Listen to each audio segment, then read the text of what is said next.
evening.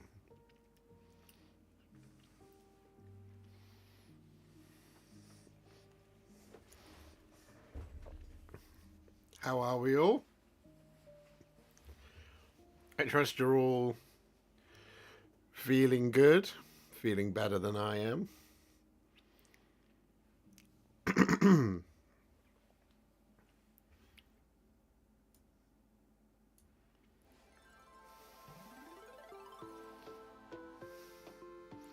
We've got some interesting music choices going on this evening.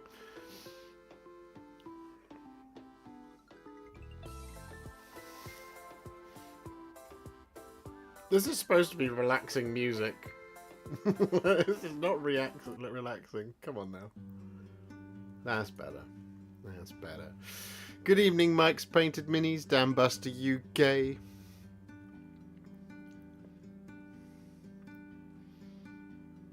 Alex, Daz. Oh. Wiggle Wiggles Bottom. Peter Collins. Mr. Gwatkin. Darky. I think I got your name wrong again. Good evening, Alaric. Looking snug, Josh. Also good evening. I am pretty snug. I'm in dressing gown mode. This is what you get.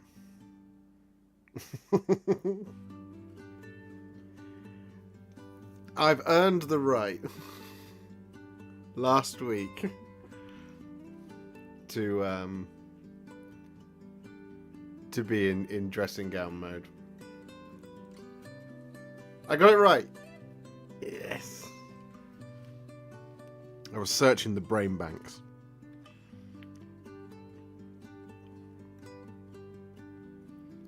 Hey, Alex. Ugh. How are you all?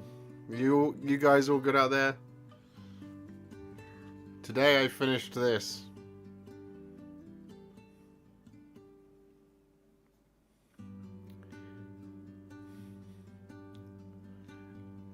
I painted the Cavalier Marshal.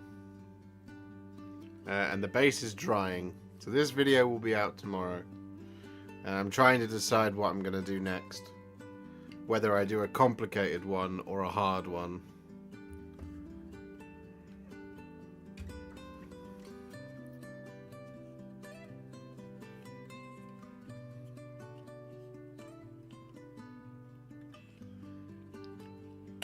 So like the hard one that I've got to do is obviously this one.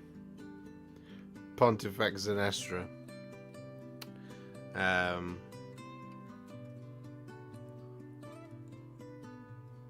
I don't know if I want to start this just yet because I've got a bit of the brain fog. So it's like, ugh. Rufus.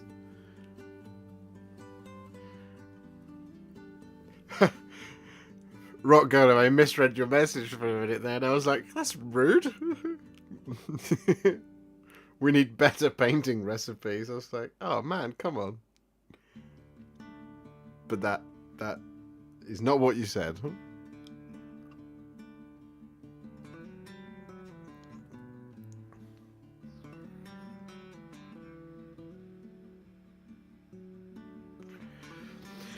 Bingus Grussley. Yeah, they're on my list of things to do.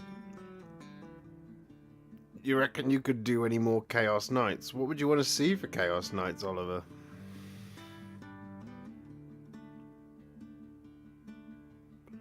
Turned 34 today, cries. Oh, happy birthday, Mike. Don't be upset. 34 is a great age. It's my next one. Hey, Walrus Eater. I don't want you to be rude. I'm quite fragile at the moment. My brain can't take it. That's why I've not been reading YouTube comments the last day or so.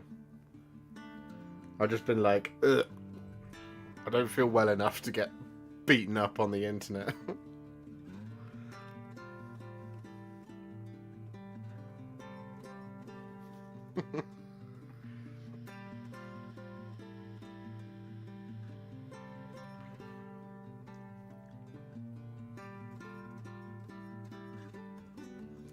I'm okay, Katara. I am on the mend.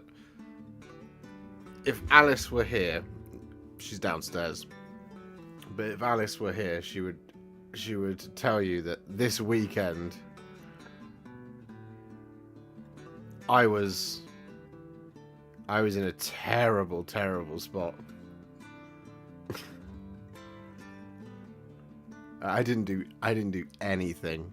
And that was really tough because I was like, oh, I've got so much I need to go and get on with.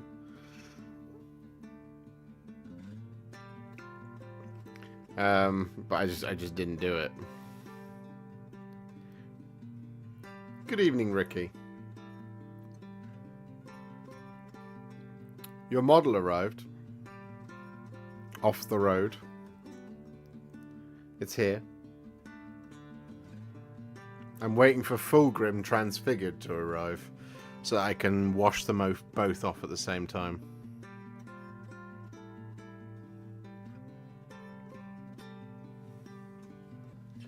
Thoughts about playing Rogue Trader when it comes out? I haven't really followed Rogue Trader, to be honest. I might give it a go.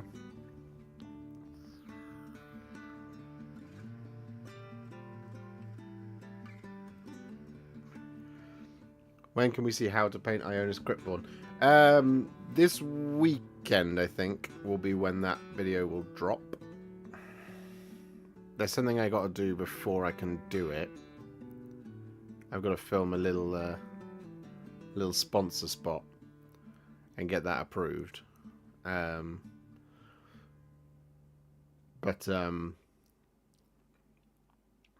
once I've done that, it'll go in that video, and then that video will come out.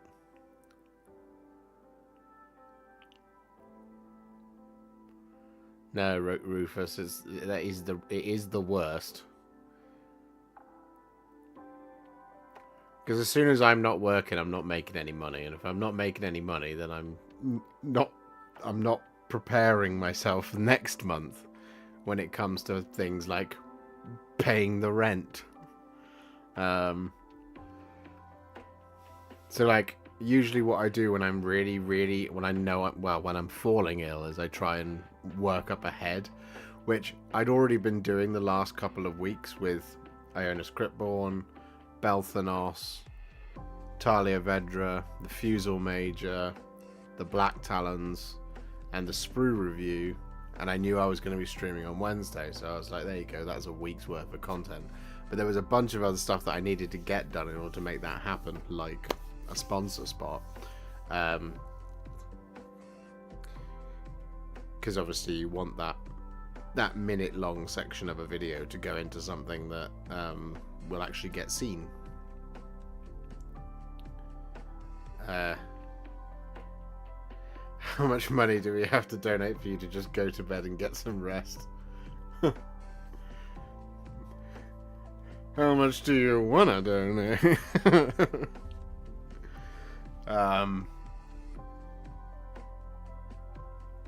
Oh, thank you very much, Rufus. Yeah, I was really pleased that all three of them got on. I was like, that makes it worth the week that it took to paint all three of them. With the 5 AM sleep time and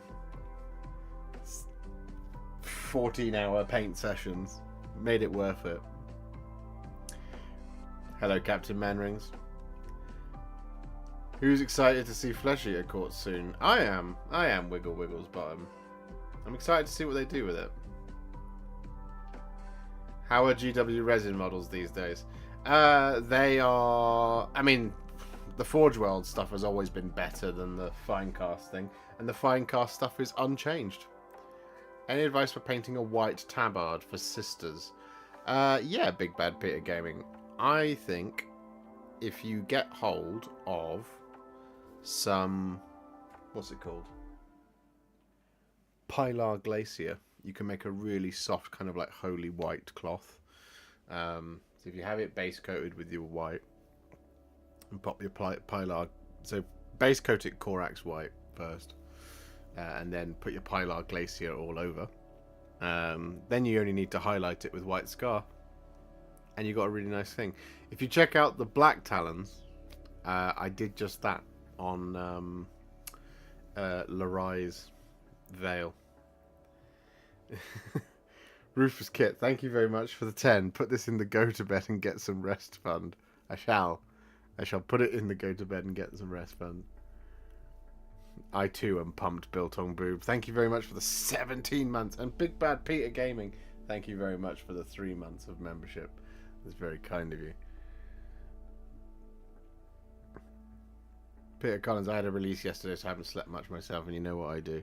Josh, so have some understanding of my pain. Oh, I absolutely do, Peter. And did you say your birthday is tomorrow? Did I miss that? You're 41 tomorrow. Yes, alright. Happy birthday in advance, my friend. Gatorbot, Mr. Warhipster. I won a monthly painting competition with my Sloppity Bile Piper after following your tutorial. I freaking love your videos. Thank you so much for everything you do. Well, that's very kind of you, Gatorbot. Congratulations. I'm assuming you meant you won a painting competition rather than you won't a painting competition. But congratulations. Well done. I'm glad I could help. But really, it was you that did it.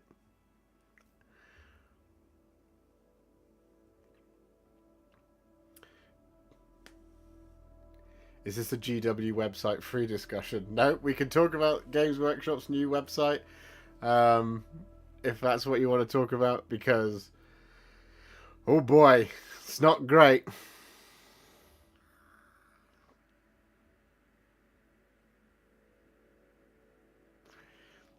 Walrus Eater. Here's a little more for your go to bed and rest fund. It's not nearly enough compared to what I've learned from you over the past year. Well, that's very, very kind of you. Thank you very much for the 15, buddy. I really appreciate that. I really, really do appreciate that. That's very kind of you. And Ricky, thank you very much for being a member for 5 months. You legend. Legends of the chat, all of you. I feel myself getting slightly less fuzzy now that we're here talking.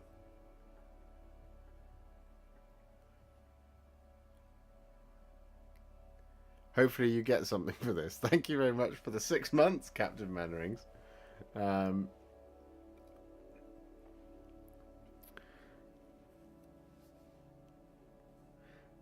360 pictures are gone. Yeah, the 360 pictures, rest in peace.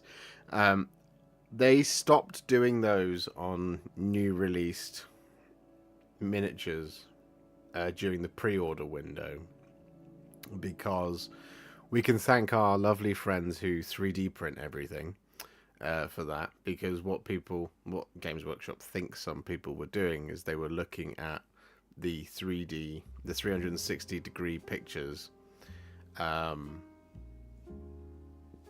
basically just putting every angle of that through a CAD program, printing it and selling the miniatures during the pre-order time. They started putting them up after pre-order was done, so maybe they'll come back, because there's clearly a bunch of bugs with the website. Because when I first loaded it up, I was like, there is a lot of white space here. This is not great. They're like, so I was looking at it on my editing desk, and I got I think they're 32-inch monitors. So I had the website blown up on these monitors, and I was like, wow, this is just really tiny picture of a model in the middle of the page and all this expanse of white. And then I went back to it an hour later, and there were clearly some assets had failed to load the first time. So when I went back to it an hour later, there was a little bit more color on the page, but oh boy, that website. Captain Mannerings, and if you don't, here is some money for drugs. Thank you very much for the 10, Captain Mannerings. I will absolutely be spending that on some Beechams.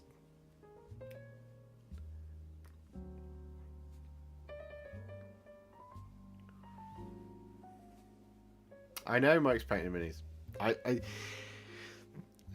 This is such a first world problem for me to have. But the most frustrating things is when it appears as though a new model that Games Workshop has painted, they haven't taken any pictures of the back. So for me trying to make the painting tutorial, if there's like an interesting thing on the back of the model, I have to just guess. And it's so disheartening when you get, well, no, it's great when you get it right, and it's horrible when you get it wrong, because you go, well, I painted it this color, and that looks so much better the way they've done it. So, like, for example, whenever they show off things like a model with a shield, right? So rather than it being like shield and weapon back here, when the shield's like this and the weapon's forward, and they're like, here's the picture, and that's the only picture you get, you're like, but what does the front of the shield look like? Like, what's that color gonna be? So you have to just make it up.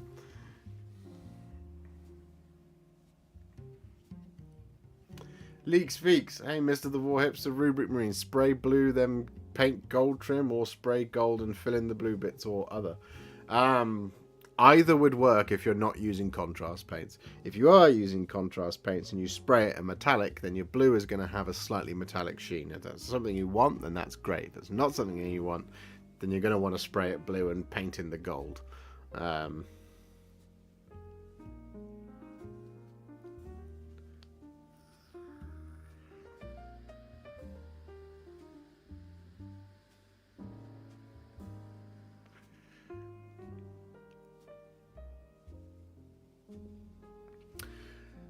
Alicia, hoi hoi.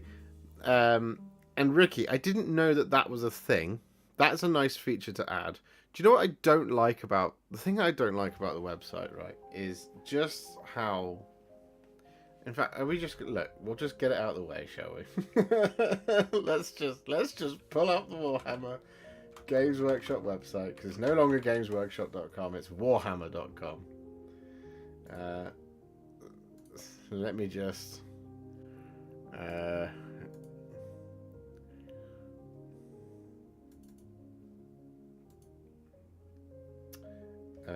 we want that one. Okay. Well.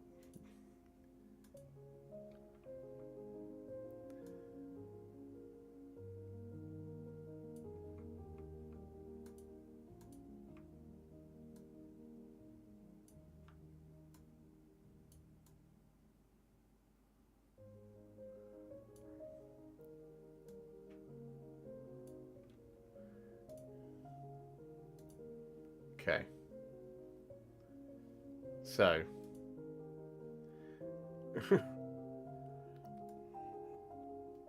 Let's do it. So, here we are. This is the new Warhammer website, in case you hadn't known. I look away for but a moment, and Chapter Master Ballsack drops in. Firstly, becoming a member, thank you very much, but dropping 50 gifted members. Thank you so much. That's exceptionally kind of you. Thank you, thank you, thank you.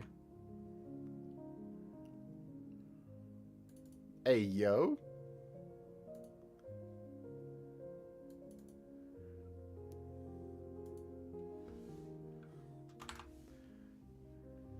That puts us on 296.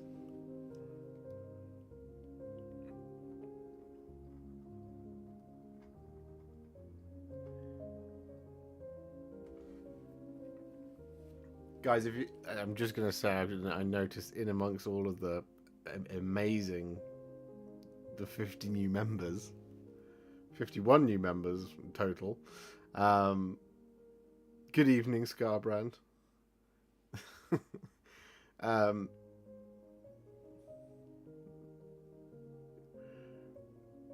If you've got... oh, thank you, SR. Congratulations on having appeared in Warhammer Community. Excellent work. Thank you very much. Thank you very much. The tale. I'm just gonna put this out there. The Tale of Many Warhipsters form link is still open, and it probably will be until Sunday. I'm just saying.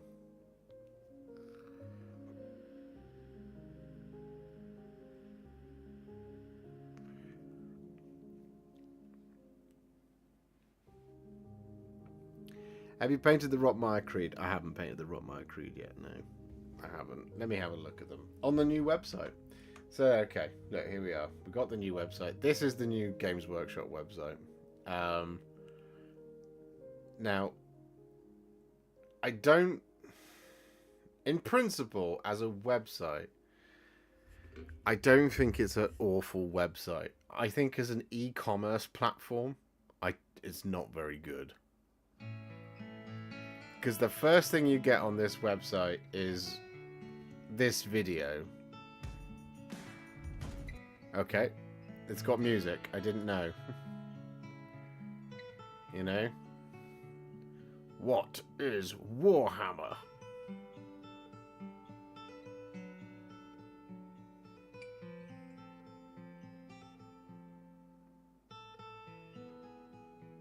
So, you know, it's not great. So, this is an e-commerce platform. Let's just bear that in mind. Okay. Good evening, Adam. So I come here to buy stuff. Where's the stuff? And presumably in about a month's time, this video will go. And presumably if you're a returning customer, you shouldn't see this page. But that's not a thing that's happening. So we scroll down, and there's just no logos or anything. Instead we've got these things, and then the miniatures are really small here. And I don't understand why. And it's all on carousels. And you know what's really odd? These two online only. So I like that as a indicator. But you know, the rest of it will be in stores. Which is then slightly strange, right? Because it's like, well, if all of it's in stores apart from those two characters, why is it just those two that aren't in stores? And then you've got this. Shop by setting.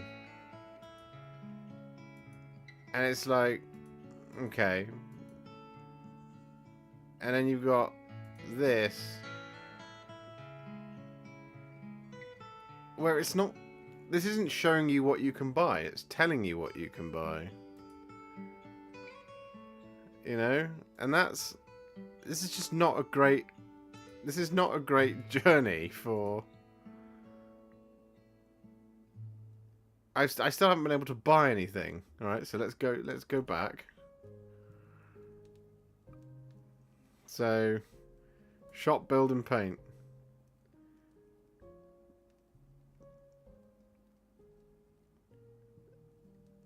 So, I can't buy anything from here either. It's just information.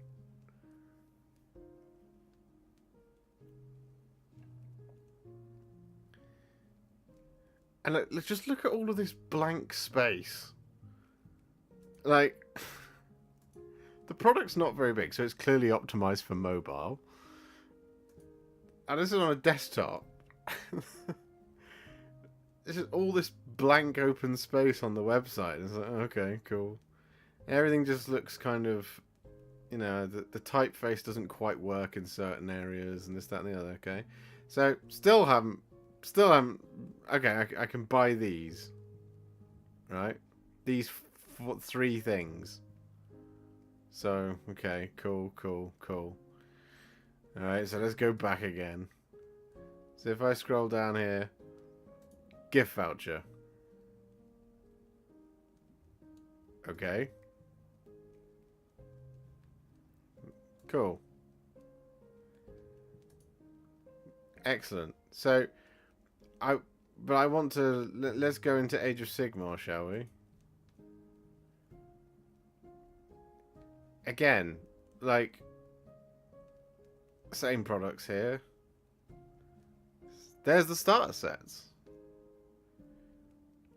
New to Warhammer Age of Sigmar. And now we've got an info site. But, like, it's really small. Why is it so small?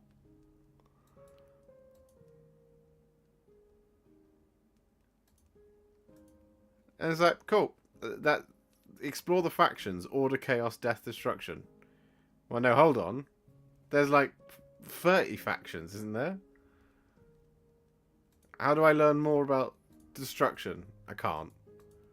How do I learn more about Grand Alliance death? Can't. Not allowed. Okay. Find your game. Alright, well, let's try... Let's do this Warcry, shall we? Okay, so that doesn't tell me anything about Warcry. I am now finally at product.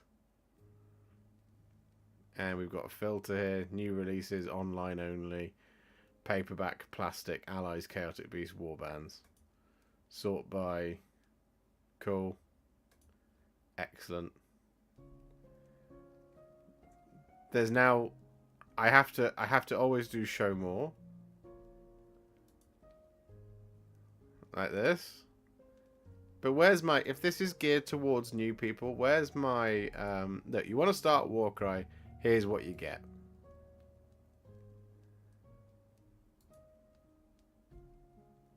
Like, I prefer that they've got these text tags on there now, right? So temporarily out of stock, online only, right?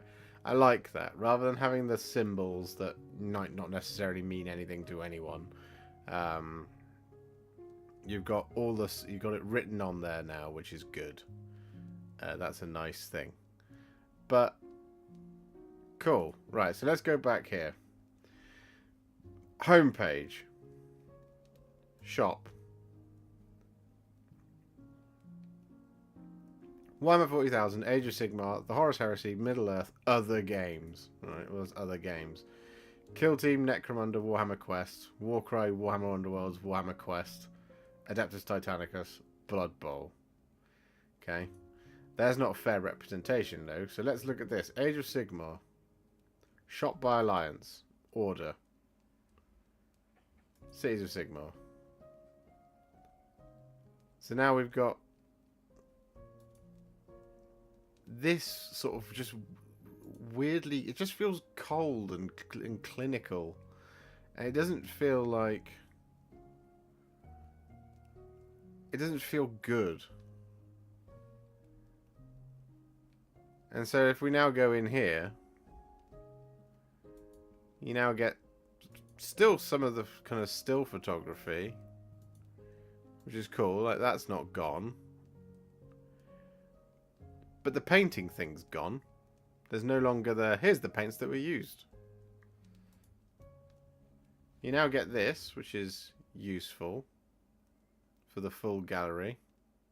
Which means you can see all their thumbprints up close, which is lovely.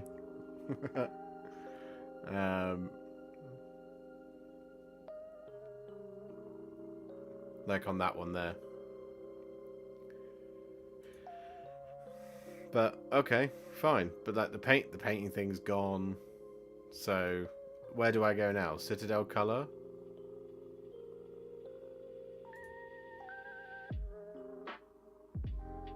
So I want to explore the range.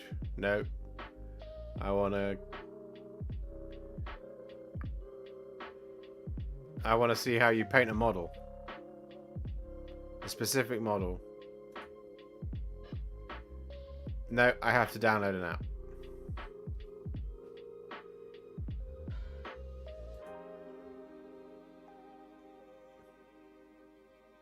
So, cool. I have the app, but no painting information on the website. Fine, I get it. Fine. But it was a really nice thing about the old website. So let's go back here. So I have to know what I want, right? So let's go for...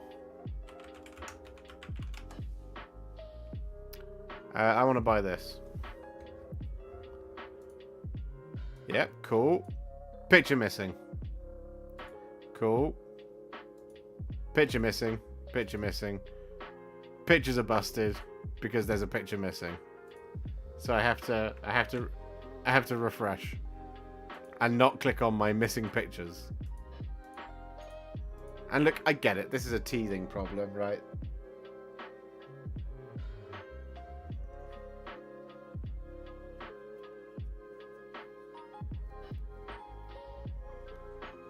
So, you know, the website is not great. It's not ideal. But that, my friends, is why you go to this website instead. And let's be frank, like, not every one of these is very good, but Firestorm Games have just updated their website. This is new if you haven't been on there recently. Firestorm Games have just updated their website, and I think it looks so much nicer than it did. The only thing I think they should change is the way they do this thing on the left-hand side, but it's just a really nice... Oh, these are interesting. So this is Firestorm Games. I didn't plan it, Adam. But it is interesting, right? That, like, because like this is like, if we just go back to, because I can't. No, I believe they are. Yeah, non-UK customers, please log in to see prices for your origin. Yeah, it's global. You can just ship globally. But look, I mean, this website, Firestorm Games, clearly an e-commerce website. Clearly. And I think the website they've made, this one, this website is trying to do 2 or 3 different things at once. It's trying to integrate all of those websites that they make for their games, so like Warhammer40,000.com, WarhammerAgeOfSigmar.com. It's trying to integrate that with the web store, and also finally say goodbye to Games Workshop, because Games Workshop is not what the shops are called anymore. They are Warhammer. Right? The shops are called Warhammer shops. Games Workshop is no longer a thing. GW PLC is just the name of the business now.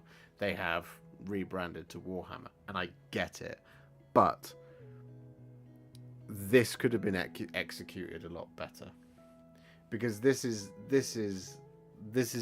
to me does not feel like an e-commerce website. This to me feels like strange, and like, where's the, you know, because Forge World's been integrated here. So if I go into Warhammer 40,000 and I go Space Marines, and I just go into generic Space Marines, let's sort by price descending. So look, there we go. Thunderhawk's in here. Astraeus super heavy tank, that's in here. Expert kit. So that flag there isn't obvious enough, like this one. You see? Oh, the Grey Knight's Land Raider Redeemer.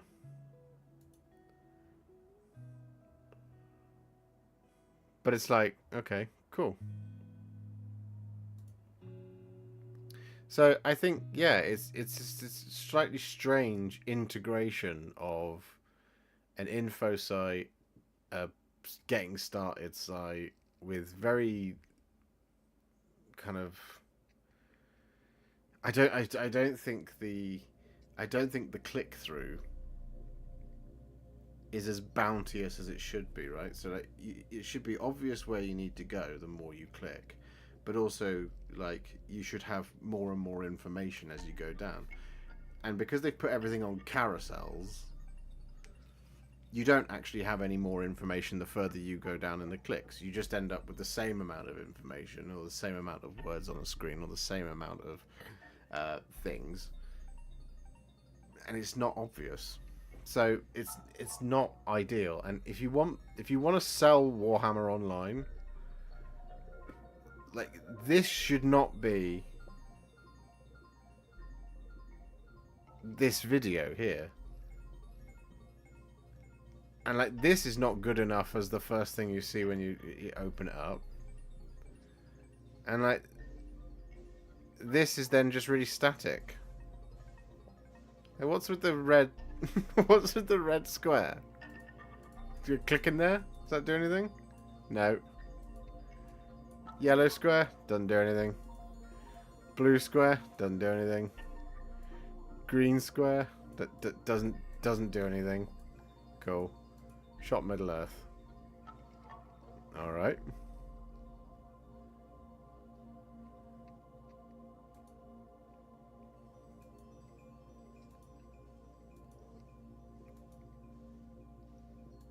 It's weird. It is just really strange. So, yeah, and like this as a website.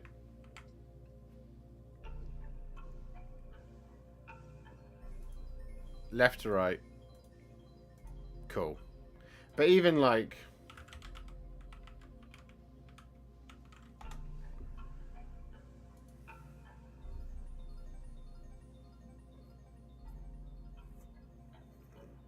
I mean, the Element Games website isn't great, but it is very clearly Bosch. It's got hints that it is in fact an e-commerce website. Shop now, pay with Klarna. 15 to 25% off Warhammer 40k, blah blah blah blah blah. Free UK delivery on orders. Like, this is the information that you see straight off. You've got your little cart logo up here, and you've got your all of your categories across the top here. You see?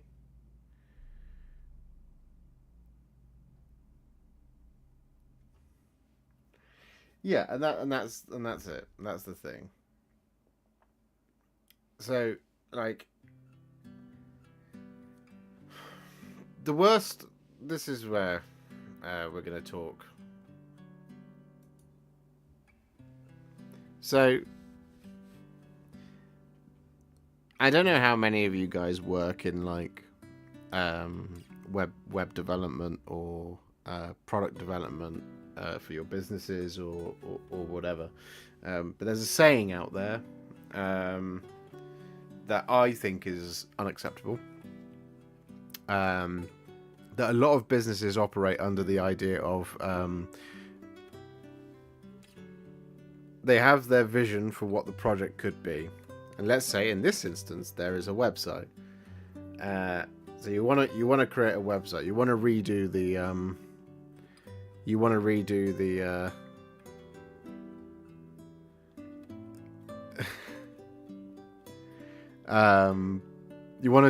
redo your web page. In before the next official video on the Warhammer channel is sponsored by Squarespace. Shards for Kitty, that's excellent.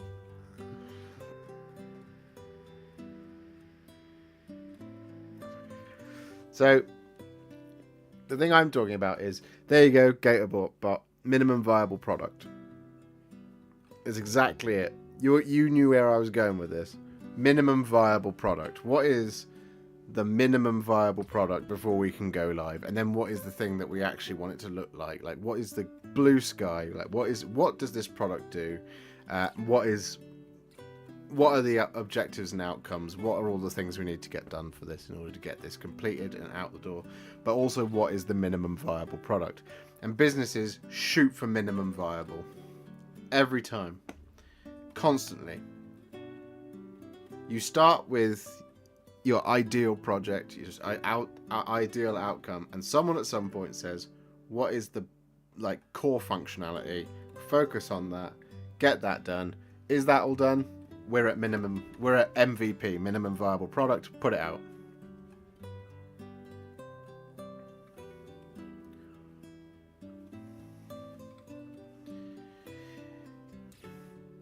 No, this isn't GW being cheap. This is them trying to stick to a deadline. Because that website right there feels like minimum viable product. 100%. There's no question now about that. Does it sell product? Do all the web pages work? Cool.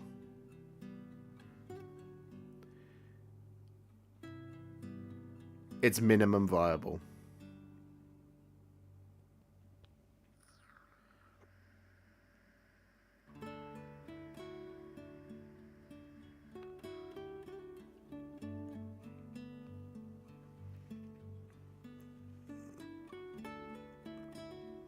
You are absolutely right. MVP isn't really appropriate for an existing major commerce site is the problem. I don't think MVP is ever acceptable. Because MVP puts you in a situation where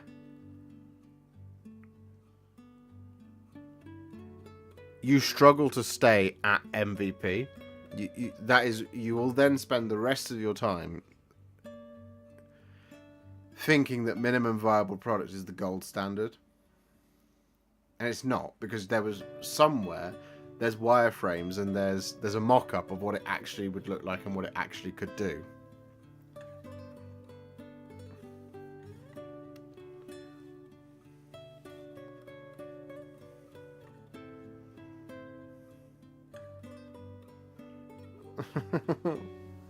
You have a new viewer. His name is Wilf. He is very furry and doesn't have opposable thumbs. Is Wilf a cat?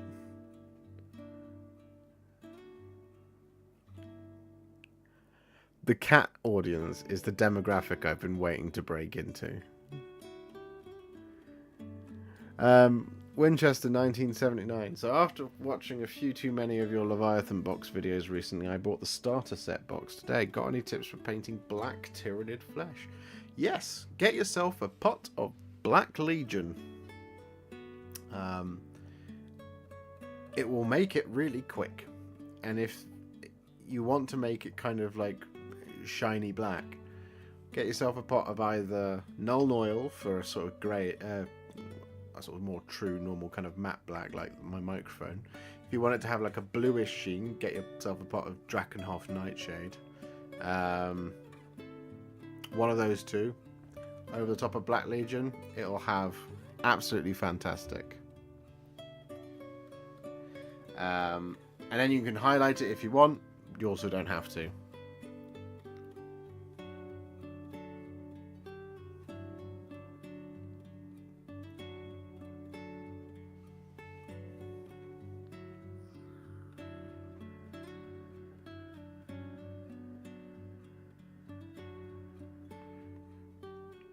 Yeah. You're absolutely right, Colonel. I love cats. I don't know if I've mentioned this before, but I just adore cats. Cats are my favourite. And Alice and I desperately want to get cats. I'm at a bargaining point where I say to Alice that we should have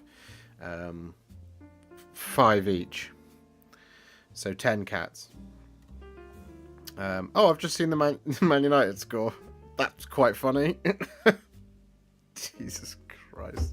Club's a joke. She thinks that we should have 2.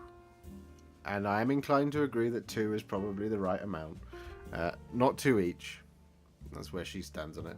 We should have 1 cat each.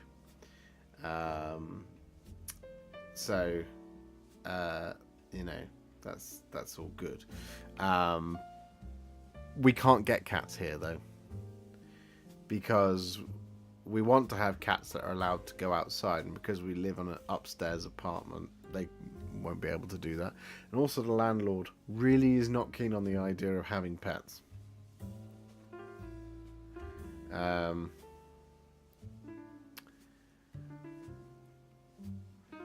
I really wonder how new Express Vallejo hit with Dark Angel's new green Intense Express. Is there new Vallejo Express colours, are there?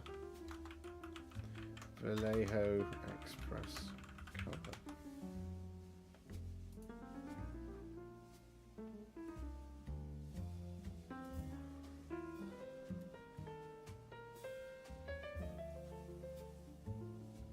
Have they got us some new ones?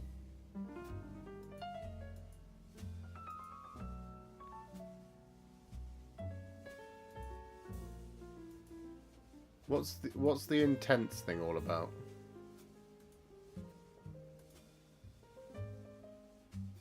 Vallejo's website is terrible as well. Just work.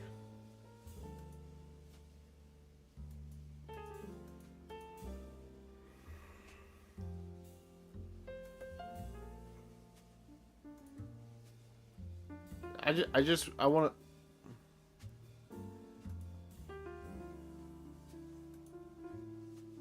to. This is a shocking website. Vallejo shop.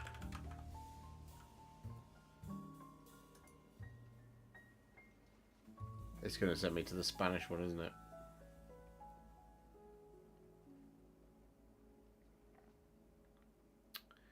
Uh...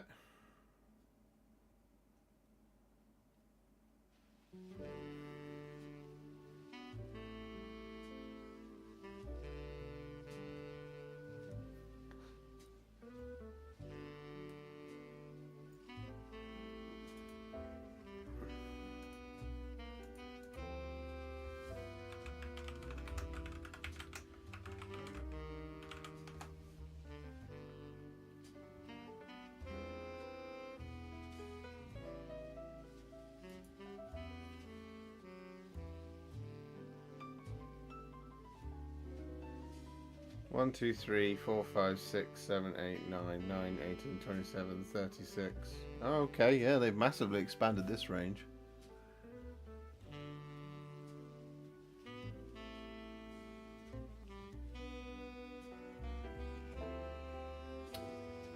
Should I be getting hold of these? I've lost you. Where have you gone?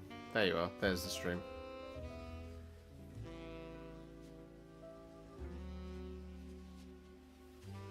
Juan Hidalgo. Yeah, I'm sure. Yeah, he's Well,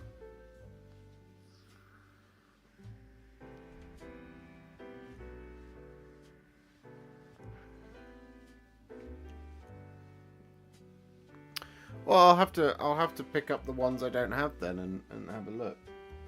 Because I've got 1, 2, 3, 4, 5, 10, 15, 20, 20. I've got the original ones that they made, the 24. But if they've got a bunch of new ones, then I'll see if I can pick them up.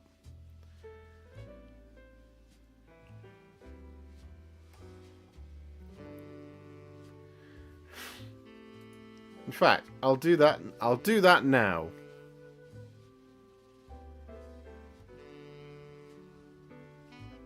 Are you getting ads? Are you, Colonel?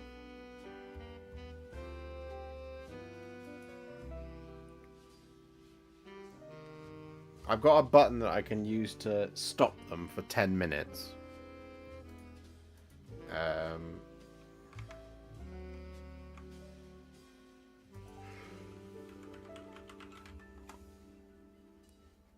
Oh, God. I am not well. Vallejo. Ayo. Express color.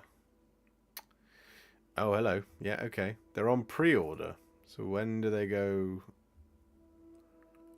17th of November. Hospitalier Black. Okay, so there's the Intense one. Viking Grey. Monastic Green. Heretic Turquoise.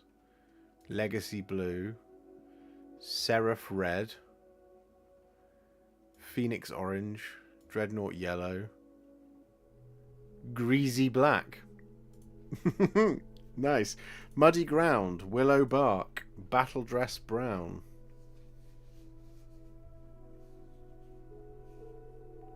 Mahogany. Tanned Skin. Zombie Flesh. Lancer Grey, Commando Green, Camouflage Green, Wagram Blue. No. Add it, thank you. Forest Green, Armor Green, Iceberg Grey, Starship Steel,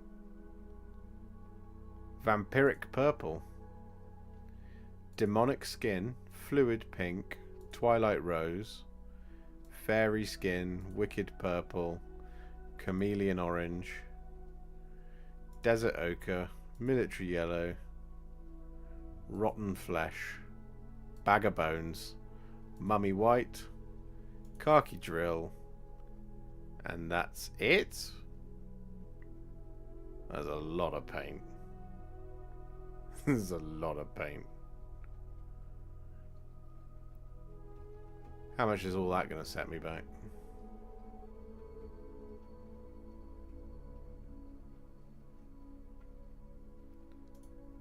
Huh?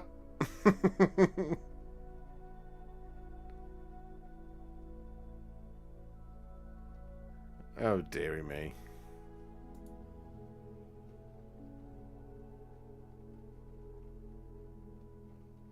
You feeling any better? Better. I am feeling a little bit better, yeah.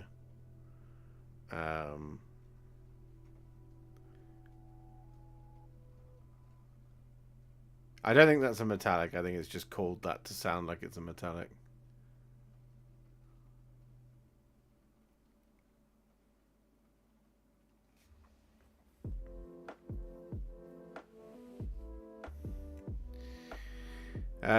Well, I need to find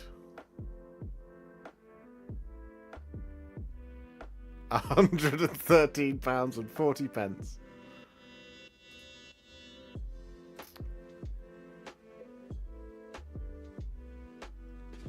But we can do that. We can do that to have a look at them.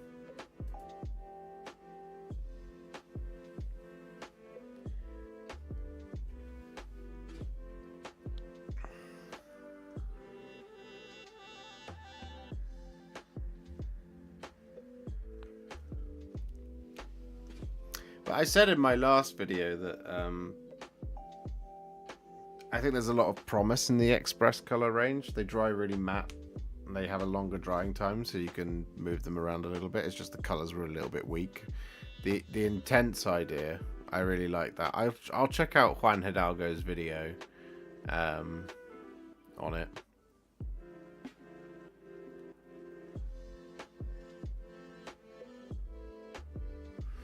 There's some other stuff I need to order as well. I need some more tufts. I'd also like to know if Sterling Battlemire is ever going to come back into fashion. No. Still not.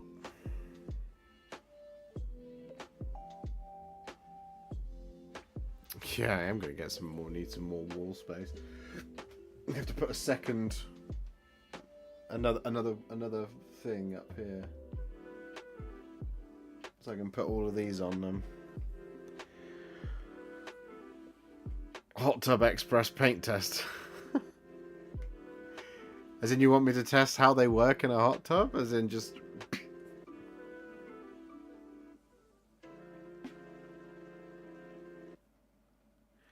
Have you done a video on your basing methodology, bud? Your standard go-to? Yeah, I have. There's a playlist called Warhipster Paints Bases. It's in there. There's a bunch of bases in there.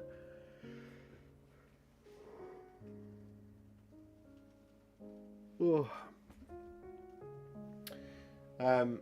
Alright, question for the chat. What should I work on next? Pontifex Zenestra, the Ironweld Great Cannon, the Command Corps, or the Fusiliers? Which one?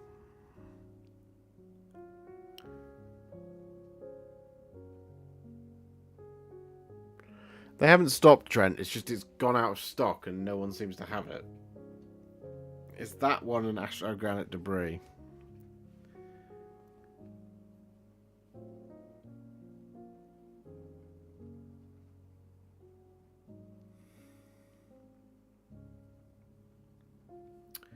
Pontifex Zenestra. Cannon. Fusiliers. Can you just do all of it? I mean, yeah. Carl Franz.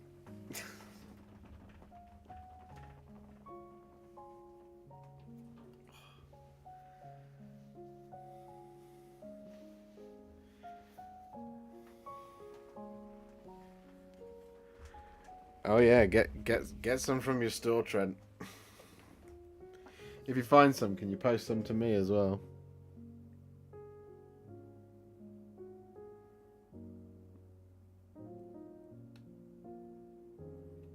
If you want to base your miniatures like I do, then you will need a pot of Tyrant Skull. Because I dry brush everything with Tyrant Skull.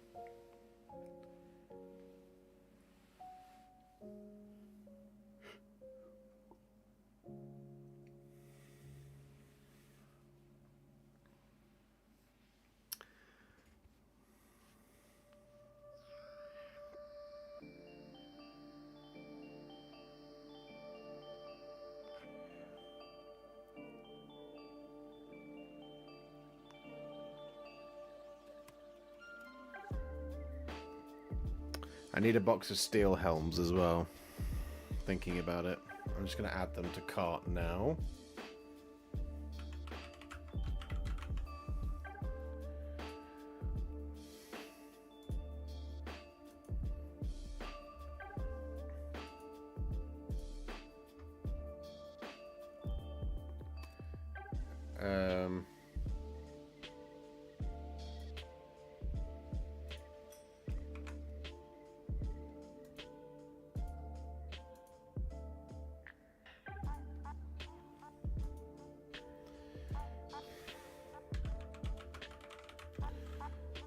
I needed some mixed green tufts as well.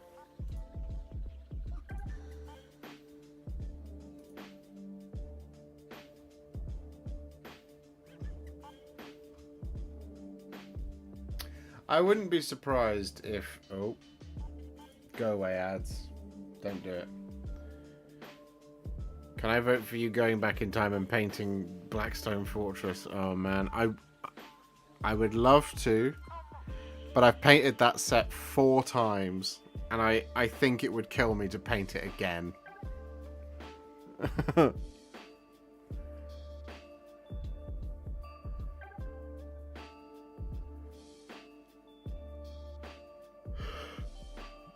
Oh.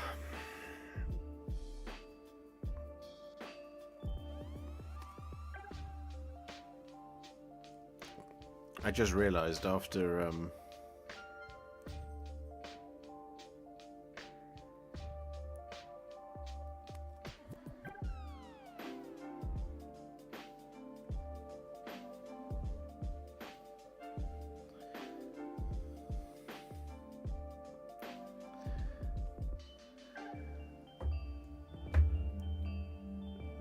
I only did Cursed City the once. I loved it though.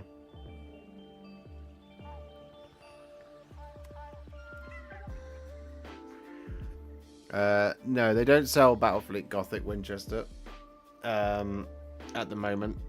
It's yet to make its glorious return, but I'm sure that it will. Eventually.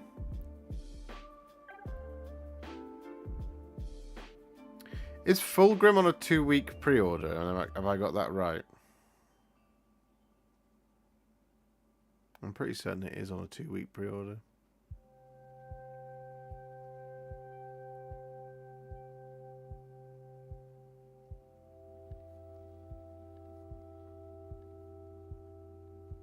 Pretty certain.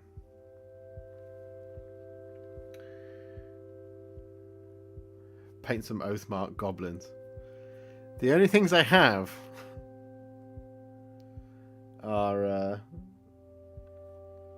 well, no, it's not true. I have many things I could paint. The only things that I have upcoming for me to do is Pontifex Zenestra, the Ironworld Great Cannon, the Fusiliers, and the Command Corps. Because as mentioned, the Marshal was finished today.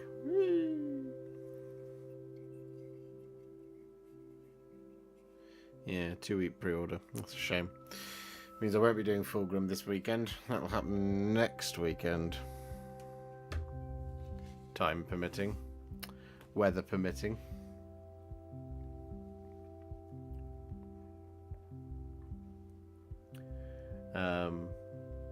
Oh, I haven't said this yet. If you could leave a like on the stream, that would be very, very nice of you. I would greatly appreciate it. There's a free way to support the channel. Probably should have said it earlier, but, you know, my brain isn't working properly. I've got the illness fog brain. I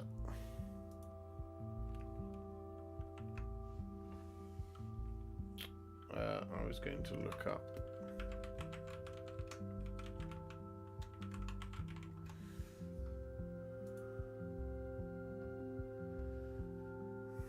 Let's see, what color is that? I have no way of knowing. Pontifex Zenestra. It's kind of like a greyish. It's almost like Agrax Earthshade, you know.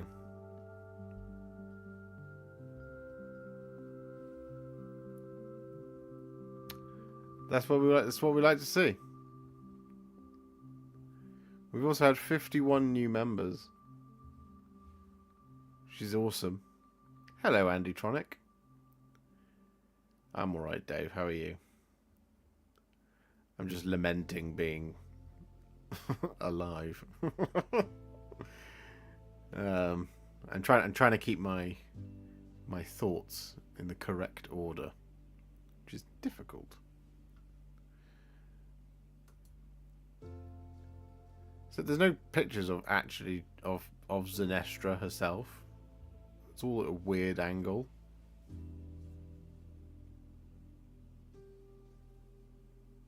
It is a really cool model. It is a very cool model.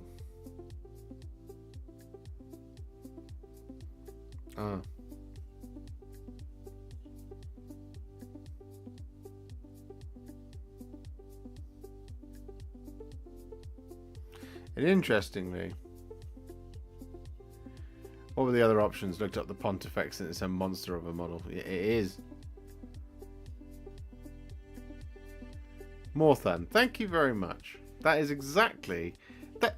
Morthan, thank you. Thank you for that compliment, because that's exactly why we do it. We do it so that you're not going to be surprised by having to suddenly buy, I don't know, what have I got here?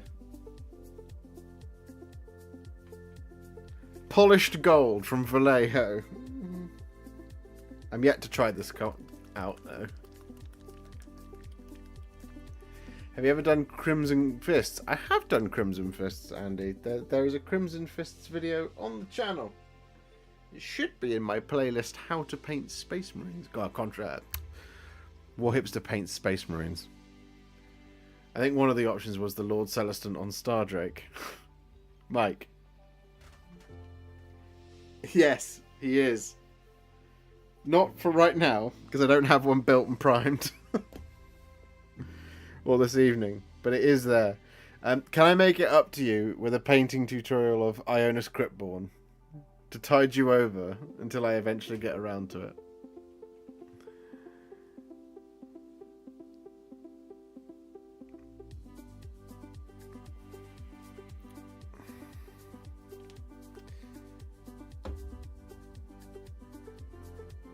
Mr. Gwatkin, so close to 50k as well. I know. 49,697 is what my phone tells me. It was a measly 303 subscribers away from the big 50k. And we're then 50,303 subscribers away from my long-term goal. Do you love the new AOS Cities of Sigma range? I think it's fantastic. What's your favourite out of the bunch? Andy, I adore it. I adore the Cities of Sigma range. My favourites are... I think the Humble Steel Helm is a gorgeous. I love the Cavaliers. Talia Vedra is an excellent model. The Cavalier Marshal is wonderful too. The Alchemite Warforger with his angry bucket is lovely. The cannon's pretty cool. The Ogre Warhog is weird in a wonderful way. There's so much to love about it.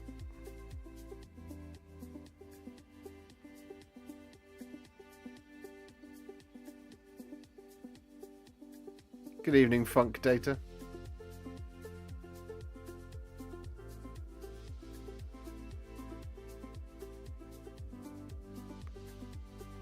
No, it's all good, Peter. I'll figure it out. I mean, Astro Granite as a paint is just as good. It's just not quite as lumpy as Astro Granite Debris.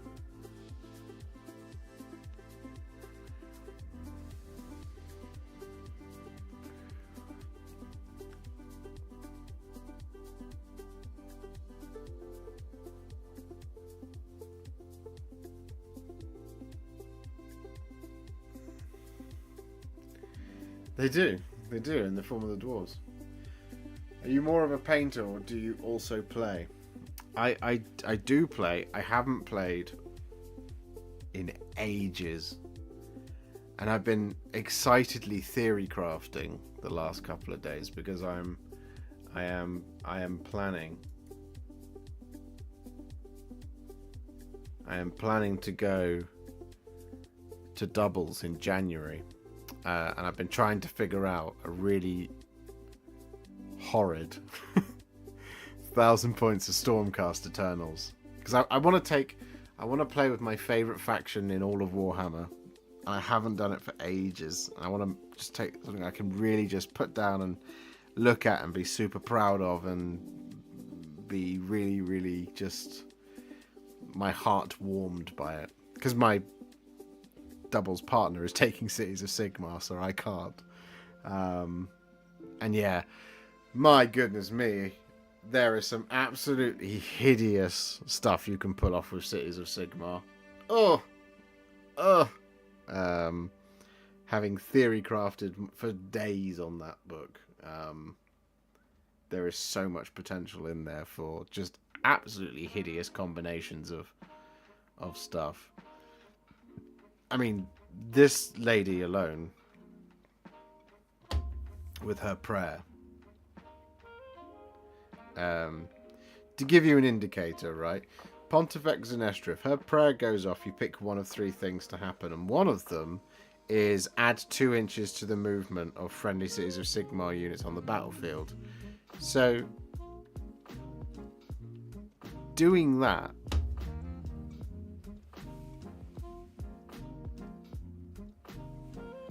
is just bonkers. Oh, Newcastle are 3-0 up now.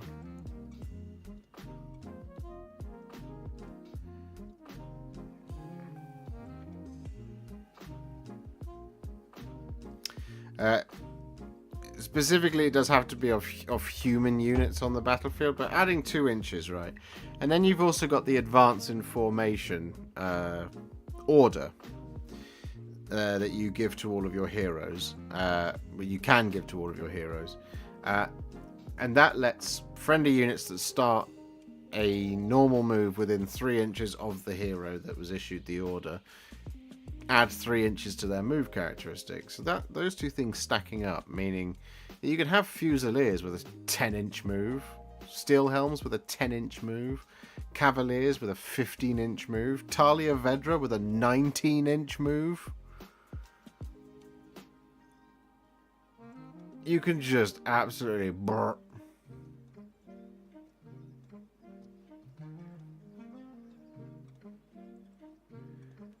Like, it's horrible in a great way. But it gets even better, right? Because if you take a Cavalier Marshal, right? Cavalier Marshal plus 10 Free Guild Cavaliers in a unit, a reinforced unit, unlikely to be able to all fight in 1,000 points, but in a 2,000 point game, block a 10 in a reinforced unit of Cavaliers, right? Plus a Cavalier Marshal. You also do engage the foe on them to give them +1 attack if they charge. You're looking to charge because you've just moved 15 inches with them. So 15-inch move, bang. Give them engage the foe, +1 attack. Roll the charge. You can get you can get extra inches to a charge. So if you give the Free Guild Cavalier Marshal the something temper Fiery Temper, I think it is called. He can re-roll his own charges. He can also do Their Finest Hour as his heroic action to add 3 inches to his charge and a friendly cavaliers within 12 inches of him. So, do you see where I'm going with this? 10 of them charging, +1 attack, give them all out attack for +1 to hit. You can get +1 to wound on them as well from a magic spell. You can then just hit your opponent with 44, I think it is, 44 something sword attacks that on the charge have an extra rend and an extra damage. You're hitting on 2s. You can get them to hitting on 2s, wounding on 3s, I think, or 4s. You can just absolutely smash. If you use a Alchemite Warforger to give them mortal wounds on 6s to wound with their weapons as well, it's just but.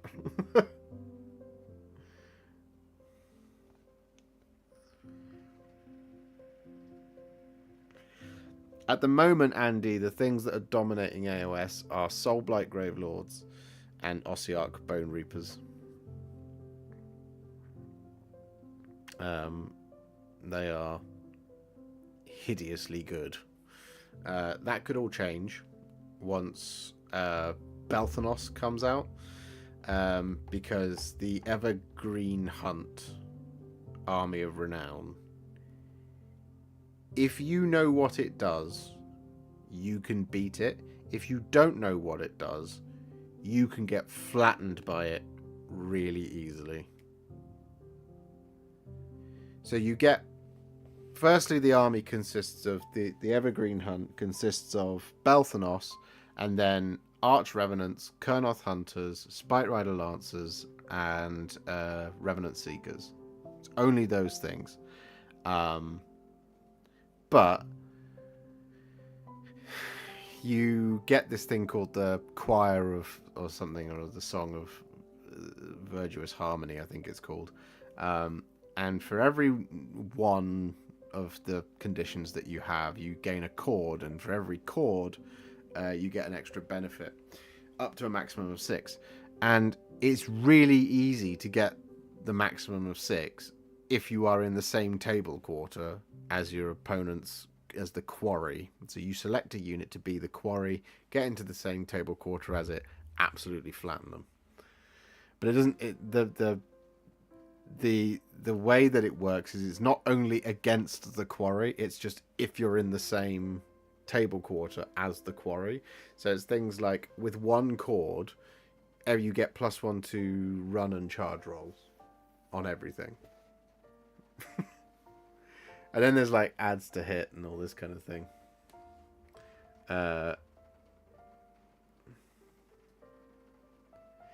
What do you think about Disciples of Tzeentch in Age of Sigmar? Decent army or bad? David, I'm a tough person to ask that question to, because I have been flattened by Disciples of Tzeentch so many times. I don't know where they're at in the meta right now, but in AOS 1 and 2, they were absolutely disgracefully good. And I can't imagine they're much further away from that. There are some things that were taken away from them, but some other things they got, which was really nice. I do have a video on the Battle Tome, I believe. I think that is a thing I did. I can't quite remember. But yeah, Disciples of Tzeentch are really, really... They are cool. They are missing some things, like all the Chaos factions are, which can only hopefully be resolved in the next edition. We shall find out. I'm just going to quickly hit a be right back, because I need the loo. Daniel Broadby, thank you very much for the $5.99. I will be back in like 2 minutes. Give me just a second. And yeah.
And we're back.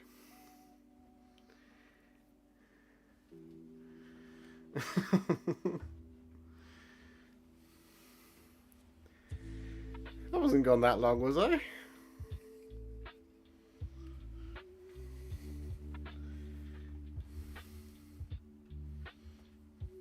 Were you pressing X on your controller though, Saint 14, Osiris?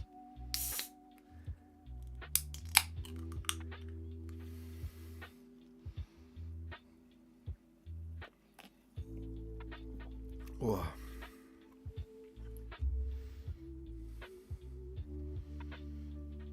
But yes, thank you very much, Daniel Broadbury, for the $5.99. That's very, very kind of you.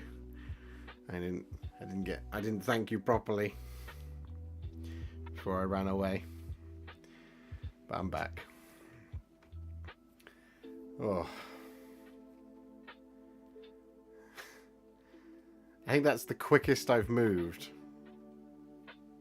in a while. To get back.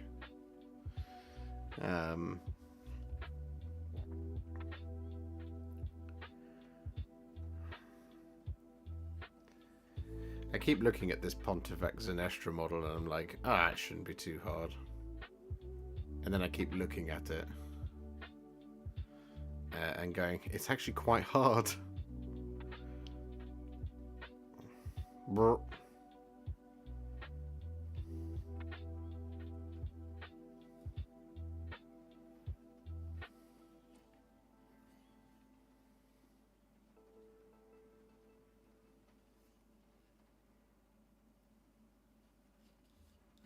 Are you naked under the dressing gown? No.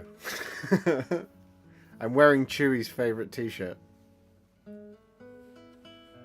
Man United got spanked 3-0. I mean, twice in a row now.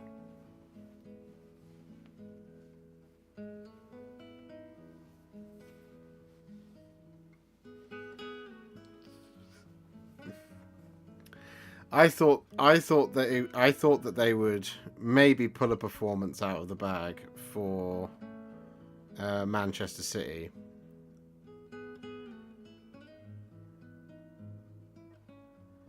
And then inevitably they didn't.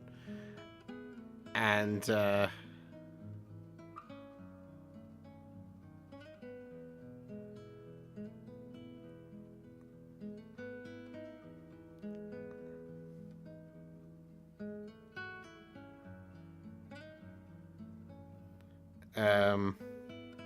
the Newcastle game, I knew they would lose it because Newcastle are just flying really high at the moment. They're an excellent side, and I was like, it's unlikely that they're going to beat Newcastle, but they might decide to play well against Man City.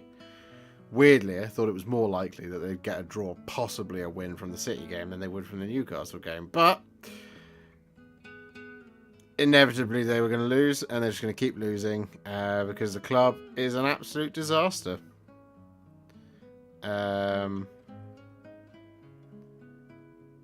So now they just need to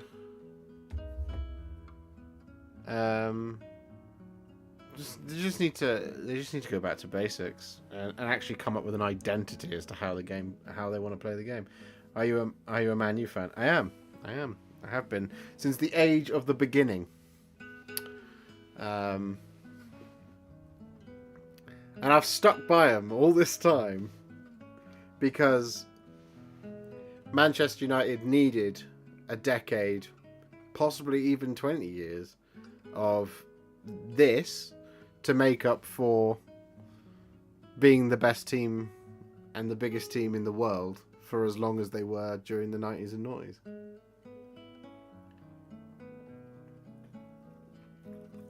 What would you recommend for painting Dracoff skin in contrast?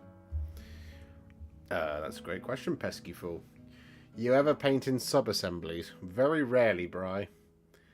Because Most of the time you don't need it. Sometimes, granted, sub-assemblies are absolutely warranted. But most of the time, you don't need to. Let me look up. Dracothian Guard, yes?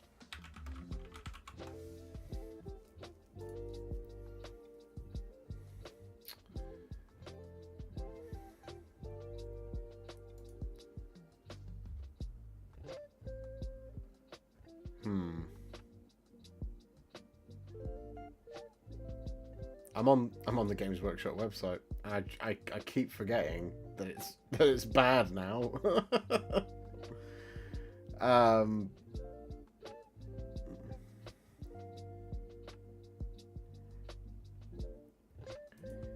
Do you know what I would do? I would recommend checking out the raft of paints I used to paint Saurus Warriors and Croxigor, because that's the closest thing.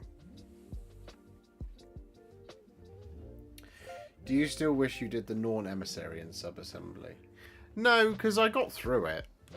It was just it wasn't really that bad in the end. The only kind of real complicated bits on that were is the main carapace of it, and that's just because of this kind of the mass of it. That's how big it is because it's not actually the Norn Emissary isn't really a complicated model to paint. It looks it, but it's not. It's just a big bipedal alien. There are some areas that are a little bit tricky to get to, but eh.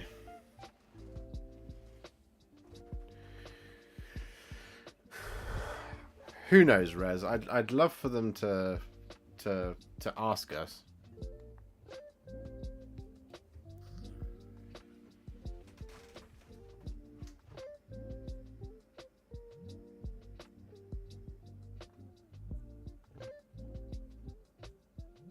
The thing about painting in sub-assemblies, most of the time you paint in sub-assemblies so you can apply paint to the bits that you'll never see.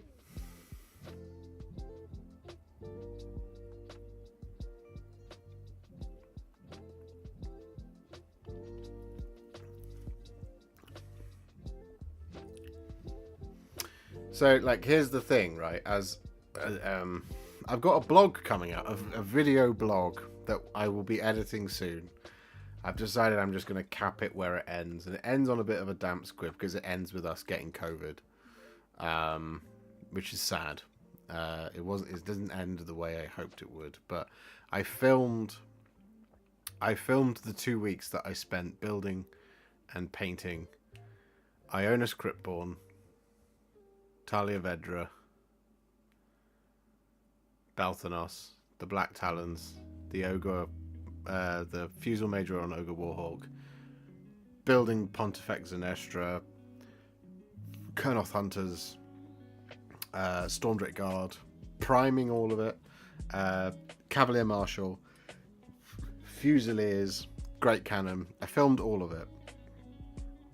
So everything that you saw in the Sprue review, if you've watched that, I have filmed the 2 weeks that I spent getting basically that Sprue review video ready, as a behind the scenes type thing. And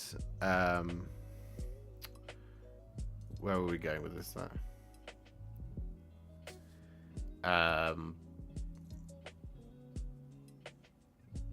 I've completely lost my train of thought. Oh yes, so I've done all of that, and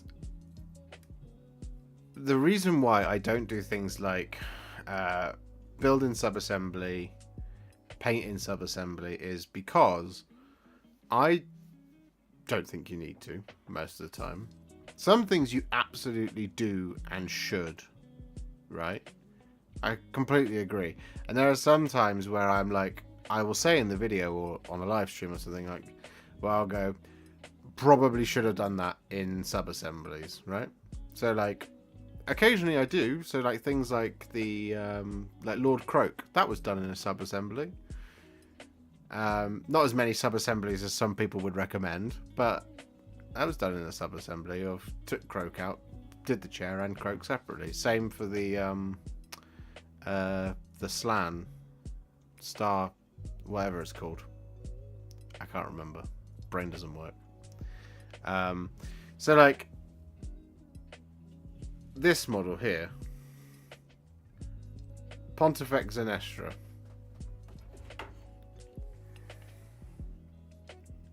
What's difficult about this model to get to? That bit. Right under there. And that bit. Under there.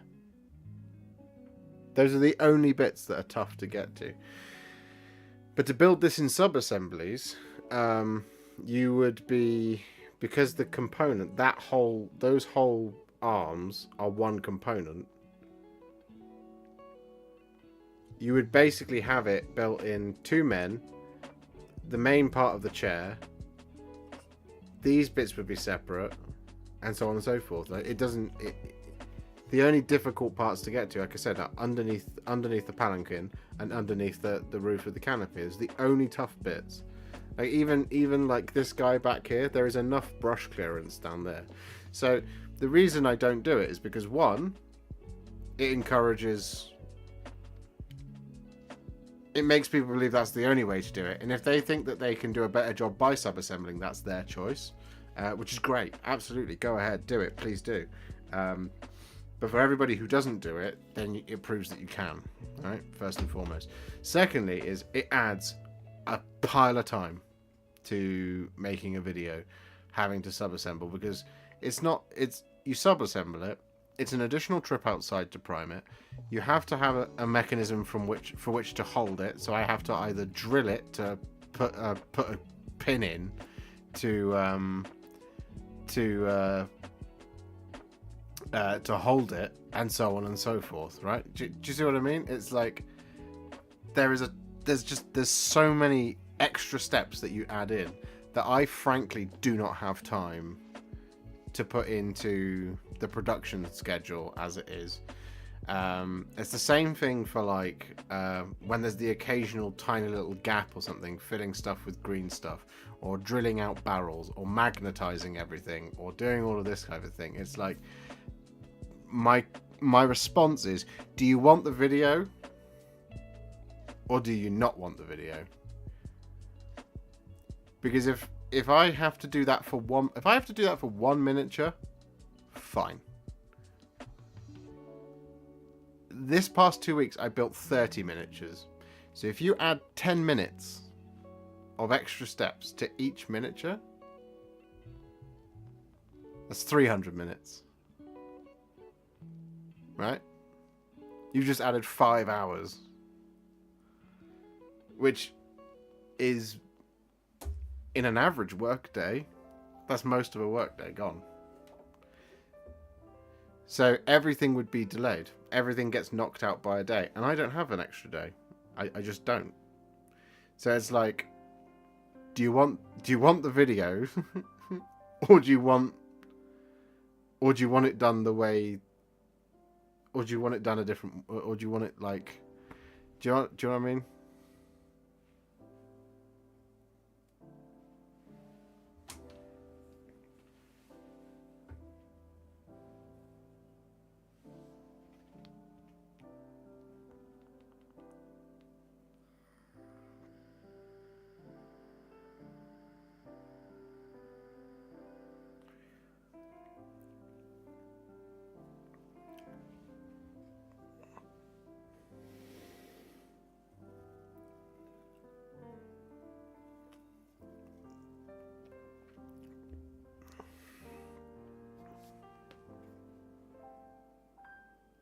No. I'm like, that's the thing is, there's so many like, these are all of the question marks that one has to consider when you're making these videos, right? Like it is the way it is. And I like painting models fully assembled because I get to see I get to see the whole thing come together, and then when it's done, and it looks amazing. And then once the base is done, and then once the rim of the base is done, the whole thing, absolutely fantastic. I don't like the delayed. This is for me. I don't like the delayed gratification of having to do extra work to get it to somewhere that I personally view as unnecessary. It's why, like, I don't Zenithal Prime. Like, if you're going to Zenithal Prime, you really should leave it to dry for quite a while. So, and this is the thing, is like, if I did every step that every person thinks you should do for every single miniature, no videos would get made. You'd get one every fortnight. Because if I prime everything on a Thursday, but I'm going to Zenithal Prime it, so I prime it black, and I leave it overnight to dry, to make sure it's properly fully dry. And some people will say, nah, you only have to leave it for an hour, but the can says wait 24 hours.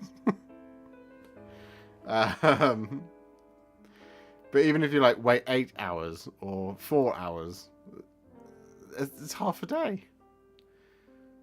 So I can't prime it in black, wait half a day, then prime it again. Like from the 0 point of having the box to having built it, adding extra days to these types of things is just not going to work.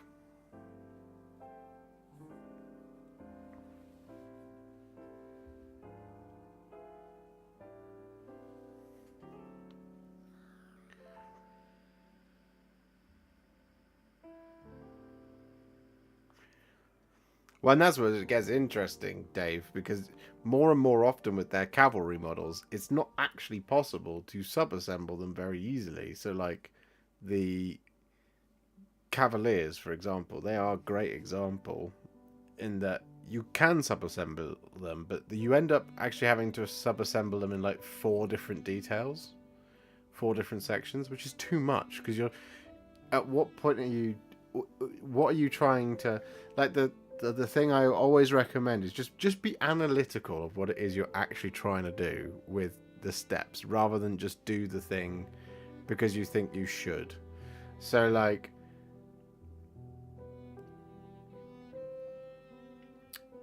a great example is the debate around should you always leave the shields off. And so often with things like with the steel helms, with this guy, for example, there is more than enough room to get around his shield.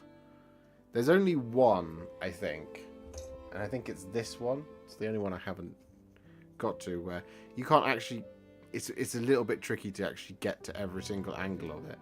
But, like, if you genuinely think about what it is you're doing, how are you adding? Are you adding, or are you actually making it easier on yourself, or are you adding time? And if you're adding time that could be better spent not doing that, you will have a much more favourable time with your hobby, because you'll achieve more quickly.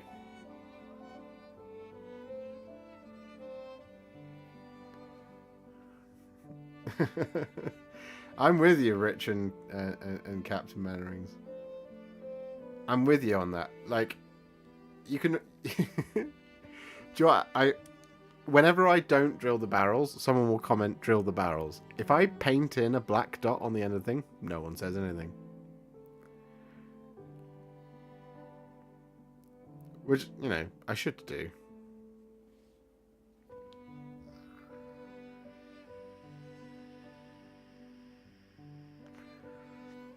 It's like the same thing I would say. It is the same thing I would say about magnetizing models. Is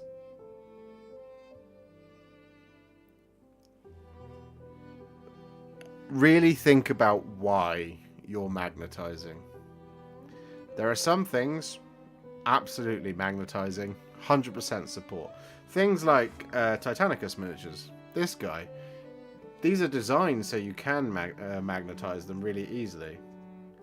the weapons all go in plugs like that, so you can magnetize them super easily. The Games Workshop designed the kits for that reason. But like, if you're magnetizing something, and it doesn't need to be.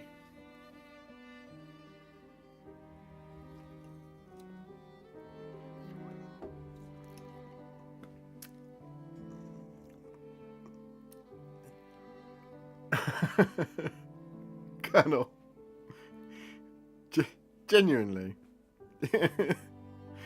So, like, the question that got asked a lot was was the lion. Lion's a great example. I was asked a lot of, could you magnetize the heads? And I'm like, well, yeah, probably. But why? Why would you magnetize the heads?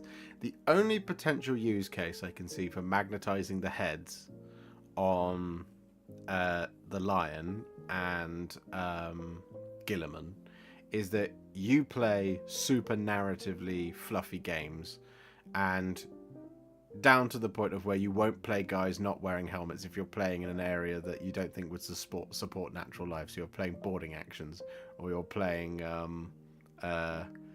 zero G type games.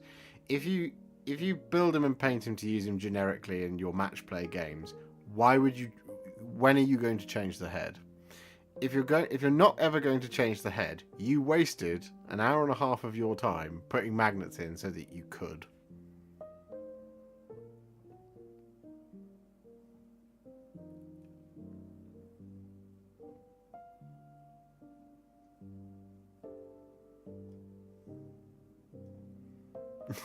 Res. Well, exactly, and especially now when the magazines on intercessors mean absolutely nothing because there's no such thing as an auto bolt rifle, stalker bolt rifle, or a bolt rifle anymore.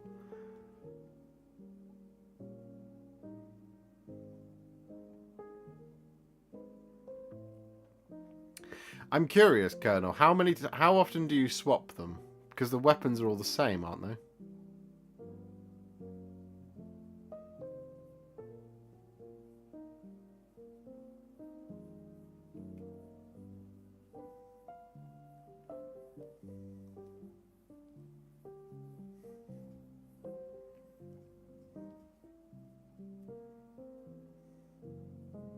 I thought the weapons were all the same.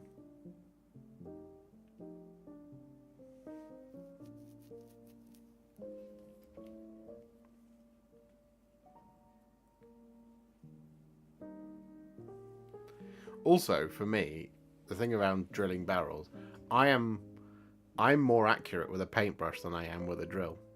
So I can actually get better looking gun barrel with some Abaddon black than I can, I want to say 60, no, that's harsh, 40% of drilled barrels out there. Because quite often with the drilling of barrels, it's not always 100% bang on, is it? Especially, the thing that always makes me laugh with storm bolters is when you have a boss-eyed storm bolter. So when you have the barrels of the storm bolter that look like that, or the other way, which I can't do.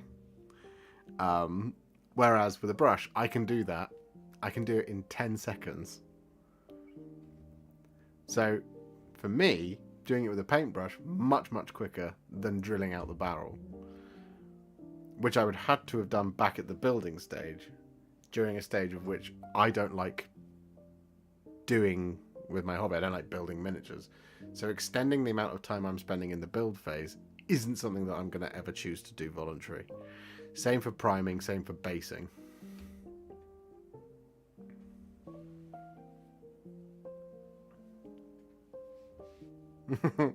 You want to screenshot me doing that? I'll do it for you again, Res. You can do it now. Everyone get ready.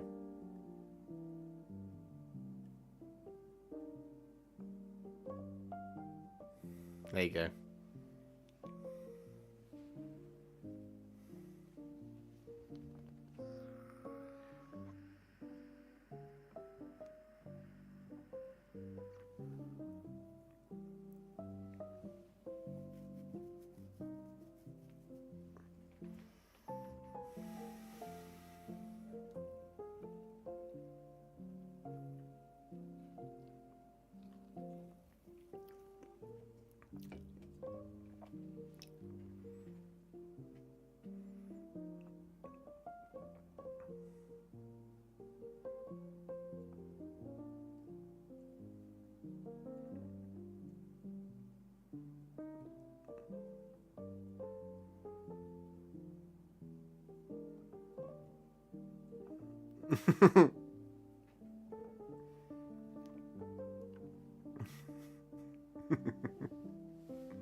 Oh, look at that. 49,699. Has anyone got a friend they would like to recommend? Rich has just texted that to me.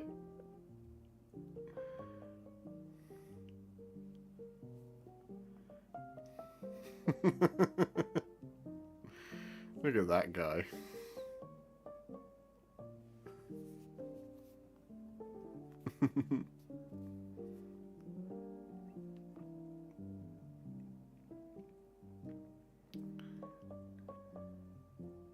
So yeah, like, so many of the choices I make to do or not do things are because I operate at a certain speed, and I weigh up these choices based on whether or not I think it's going to. That is a magic number. You are right, Colonel. 49, 69. Nice. 9. I like it.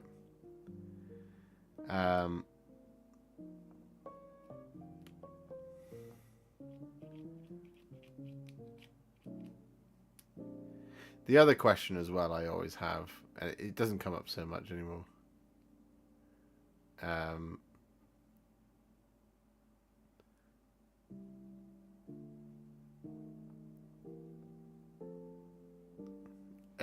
Is magnetizing sergeants, which always makes me laugh, because, like, especially in like 7th and 8th edition, it's like, what? But what would you change? Like,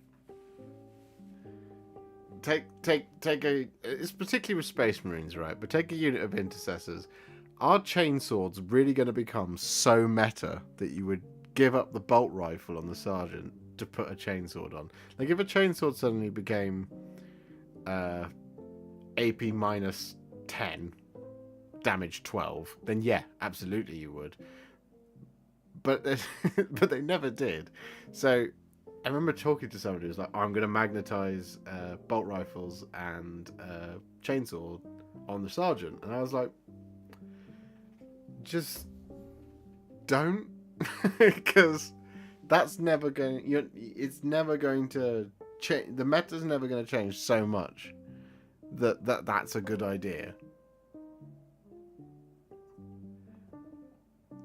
You know, like I think we as hobbyists can all become a little bit obsessed with doing things, and I know I have in the past, absolutely. And I had to, a few years ago, just be like, no, come on, now there's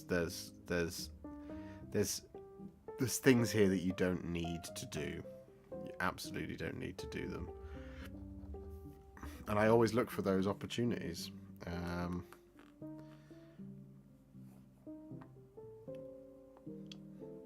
It's like one of the reasons why I don't tend to Zenithal Prime is it doesn't add lots, especially when you do it with a can, if you go too heavy with the can.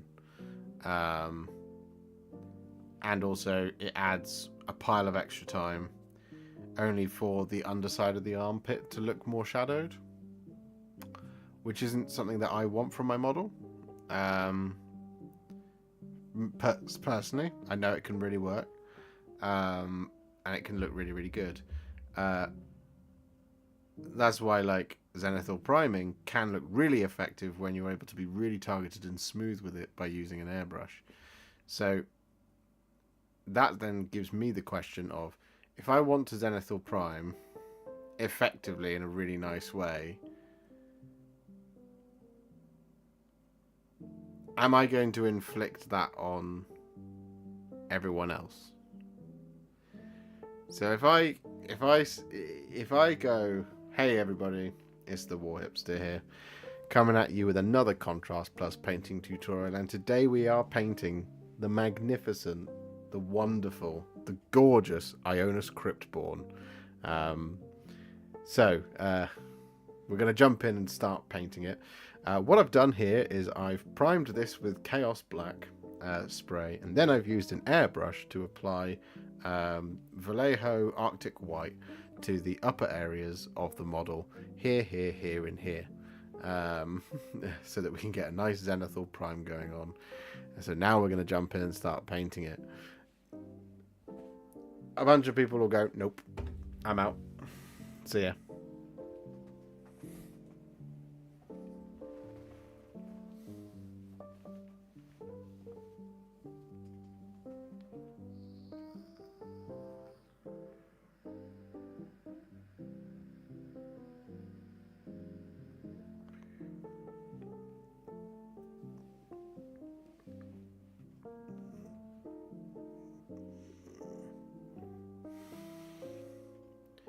I hope we are 49,999 on a live stream. Do you know what? If we get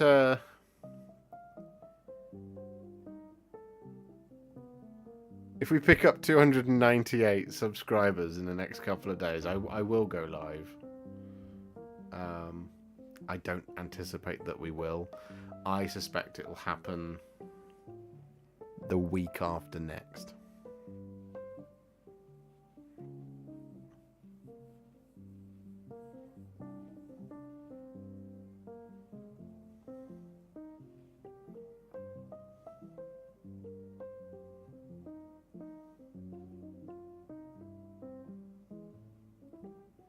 If we get 8 more likes, Adam,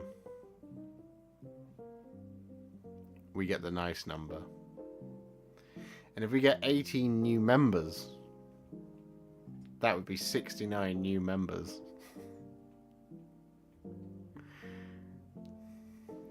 That would also put us back over 300. What is your favourite colour? Bear caved? That's a great question. My favourite colour is red. I really like the colour red. It's why I...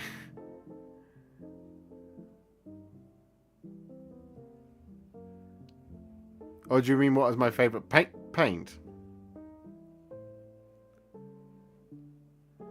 My favourite paint colour is trickier to answer. Because it changes. But do you know what one of my most favouriteest paints of all time, I think, is? Has to be Griffcharger Grey. I love the colour that comes out of Griffcharger Grey, and I adore it. And part of me wants to do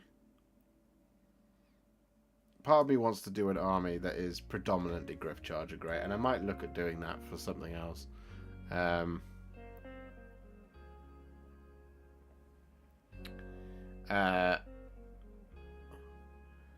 Have you got plans for a 50k celebration hot tub stream?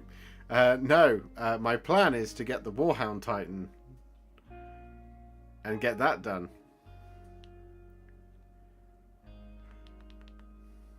Which I should be procuring this month.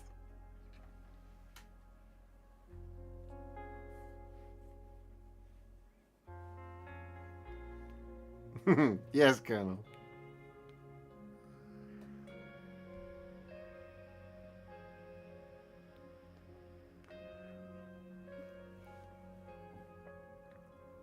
Yeah, now, favourite naked dancers in the back while Josh streams. I think it could only be me. It would have to be, I'd have to green screen, I'd have to pre-record me dancing naked, put up a green screen behind me, and then layer that in. And I'm not sure my own self-esteem could take that. I'd feel like I was taunting myself the entire time with my disgusting naked body. Oh no, I didn't book the burgers yet. Sorry, Peter. I will do that.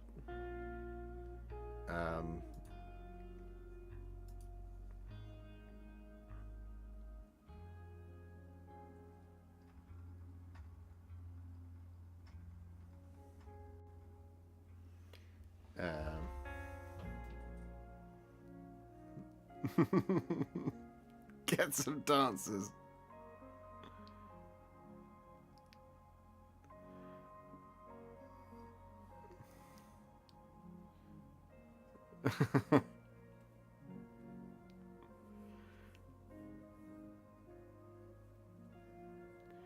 Contrast plus. How to paint me.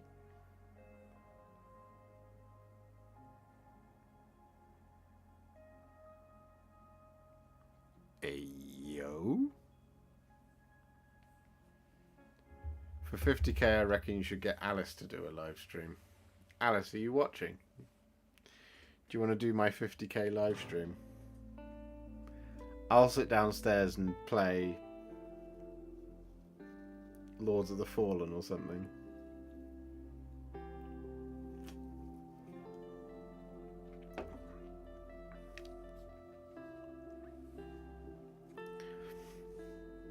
You should all go and check out Mostly Harmless Minis on Instagram. She did.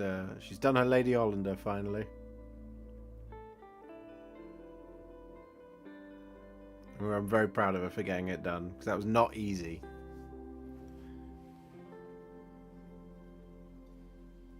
Now I have to do a Nagash for her and a black coach because she won't.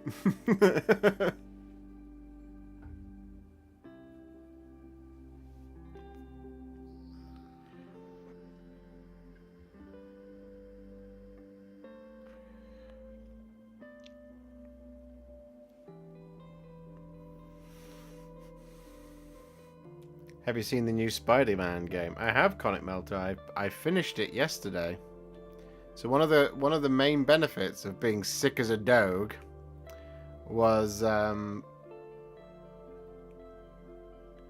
I just played Spider-Man and I finished it. And I was very happy that I finished it. And I will move on with my life. Love the Contrast Plus Cadians video. Any suggestions for a more traditional, less bright green, though?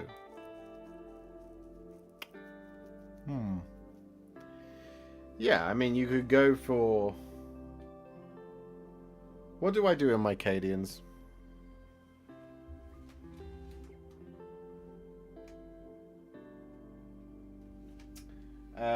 Adding Militarum green to a step will absolutely bring it down.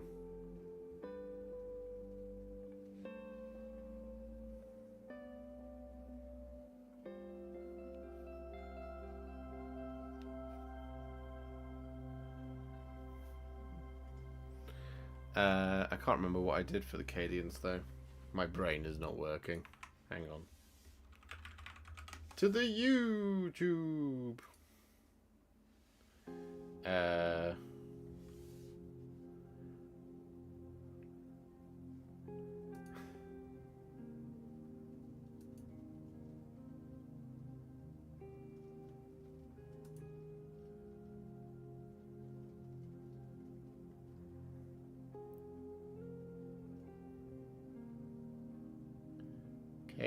Cadians. There's Castellan. There's something cool. Stop it.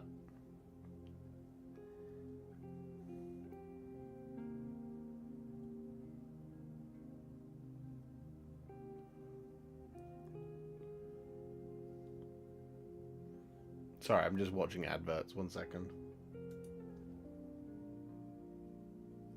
Orc flesh.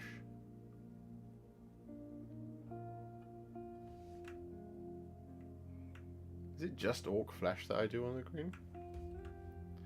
Whoa. No. Definitely not. So yeah, orc flesh. Militarum green.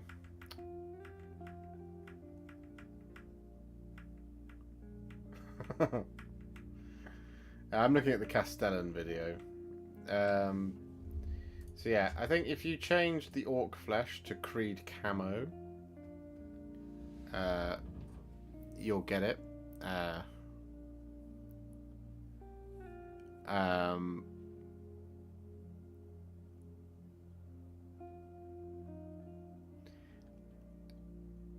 You'll get a really good green. You'll get a much darker green. It'll be closer to Death Guard green, which is kind of where you want to get to anyway. Alternatively, just use Vulcan green. It's a layer paint straight out of the pot. Use that. That's a really, really good green for Astra Militarum. for a more traditional darker green. Favorite AOS faction is Stormcast Eternals. Tell us what and how you fell in love with Stormcast Eternals. Keep up the awesome work. Well, Iona Scriptborn. Malige. Stormcast Eternals. So, when I first got into Age of Sigmar, back in just before the first General's Handbook, as the first General's Handbook was released. So I wasn't there from day dot, but I was there pretty early on. So General's Handbook 1 came out, and I bought Age of Sigmar Mighty Battles in an Age of Unending War, to give it its full title. And I also bought the Thunderstrike Brotherhood or something. It was a box set that contained some Retributors, the Storm, the Celestin Prime, and various other things in it. It was a good box. And I bought them because, firstly, they look sick as hell. Secondly, they were the good guys in the box against Chaos. And thirdly, it was a really good deal. I had a 2,000 point army from, what was it? It would have been £200. So I spent £200 and I had a 2,000 point army. I was like, great. I then started to read about them because I like to do that. And initially the concept of them is pretty cool. They are souls that are rescued at the point of death, or just before, or just shortly after, that Sigmar deemed the most worthy, and put them and reforged them into Stormcast Eternals. So you're playing as an army of heroes, right? So that to me was like, yeah, this is I'm fully on board, because I really like playing as the Paragon, this, that, and the other. So they are all of the gooderest guys, is how it was sold to me, and I was like, yep, this is awesome. I'm super into this. And I found them quite compelling, as they use quite, like, I would say, classic tropes within which to fight, and they're like they provide a real oh shit moment to the rest of the realms, especially the way that they return when they're just like hello, and everyone and the Gore Chosen are just like the Gore Tide, Corgus Cool's lot from the Bloodbound. There's when the first one turns up, it's just an excellent moment in the books. But I listened to the Realmgate Wars books, and I just thoroughly enjoyed the narrative that they were on, because there was so much time spent on them, right? Because Games Workshop was introducing a new faction to a new setting, so the world was being seen through the eyes of the Stormcast Eternals. And I just really liked that. I thought the models looked cool. I liked the concept. Just they were really, really nice. But as things progressed, they've become increasingly more compelling as time has gone on. So I think Games Workshop has nailed what they want to do with them, and figured out how they want them to be. And I love the concept of a immortal warrior that is chosen to defend the innocent and maintain order, this, that, and the other, that suddenly has to come to terms with the fact that there are unexpected consequences to that immortality, and that for them to continue to put their bodies on the line as they do, and to actually use their own deaths at their detriment to carry out their mission, knowing that things won't be the same, that they will lose. Like if I said to you, you are you know, you're immortal. You can't die. Every time, if you do die, you'll just come back. You'll be like, cool. I live a risk-free life now. And that's what they do. And then they start coming back and they're like, I don't know who, or they're all really changed, or they can't remember pieces of their lives, and they lose emotion, or there's that and the other and thing. And then when you suddenly become aware of that, you start to lose what made you human. And it's that knowledge of losing that humanity that they have and yet continue to do as they do, I think is fantastic. I love that as a concept for a character, especially a character that begins reckless and develops through death. See, someone like Hamilcar Bear Eater, who's just like, it's fine, don't worry about it. If we die, we die. We come back, it's all good. But more recently, he's still quite jovial, but he's not the same character now. Not because of a consequence of the surroundings around him, but because he loses a piece of himself every time he dies. I think that's a wonderful concept to explore with them.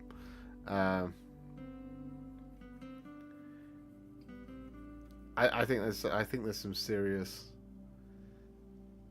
some really cool stuff can happen with that story, with that idea. And then you have like when true death happens in Stormcast Eternals, it's got so much more weight. I'm still not over Broken Realms Be'lakor.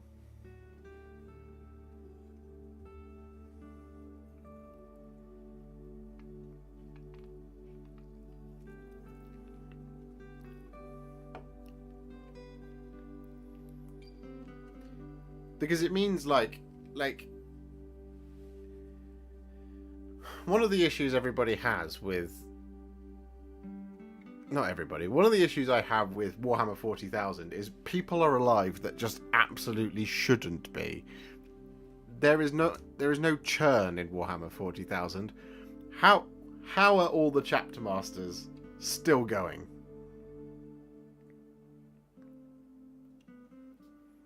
Adam, thank you very much for the 10 gifted. That's very, very kind of you.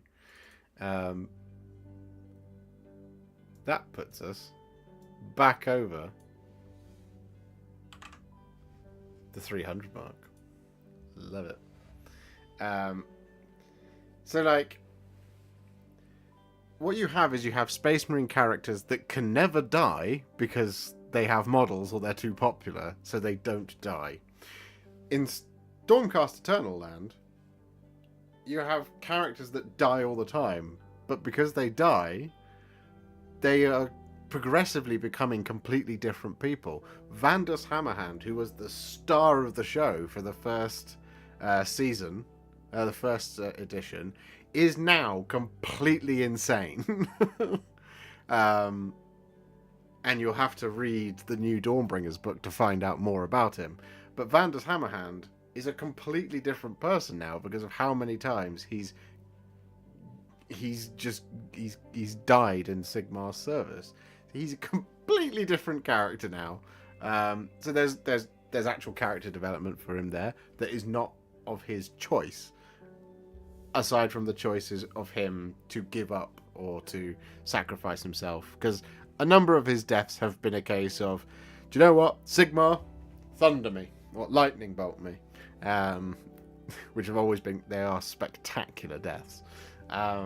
So when those characters then actually do get killed proper, so Loras Grimm, for example, in Broken Realms Be'lakor, gets murdered by Be'lakor in about the most hero's journey, mentor slaying type way that it's possible to be. You know, he's like held up by the giant demon, and all of his friends are like, well, he'll be fine, he's Loras Grimm, and then Be'lakor's just like dead. And this is a character that's been the main character in like 4 novels. just dead. And it's like, well, maybe he'll come back. Nope, his soul is forever trapped in Be'lakor's sword. And it's like, that grief the characters have, because they're not used to that death. They mourn the deaths of their pieces of their souls, but they don't mourn their friends, because their friends don't die, their leaders don't die. People in the Stormcast faction do not die until they do, and it is so impactful.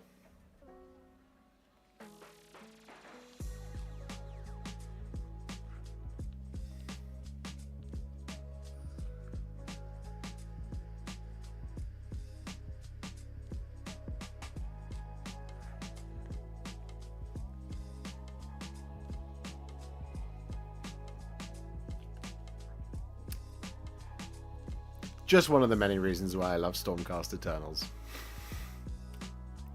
I just think they're super compelling. Especially now that even more character is being added to them. Favorite Black Talon hero? Probably Neve. I love Neve Black Talon and how she's absolutely lethal. She's a little bit reckless.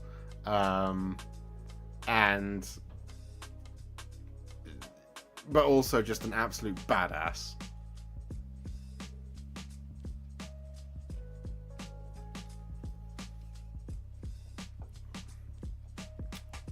In some ways, you're male.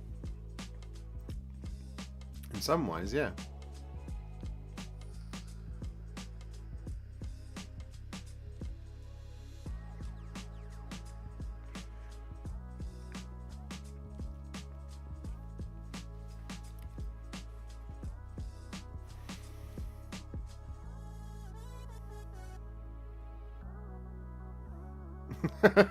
Didn't realize Be'lakor had Frostmourne. Excellent reference. But yeah, yeah. I think there are some incredibly powerful stories that can be told using the Stormcast as a device, and we've already had, I think, one of the best novels ever written, and it was following Stormcast Eternals. When I say best novels ever written, I mean Warhammer novels. I should just clarify that. Not of all time, but of Warhammer novels, in the form of Plague Garden. It genuinely is a brilliant, brilliant book. Not just for Stormcast fans, but for Chaos fans, specifically Nurgle fans. You will learn more about Nurgle's Garden reading that than you will any other book. Guaranteed. But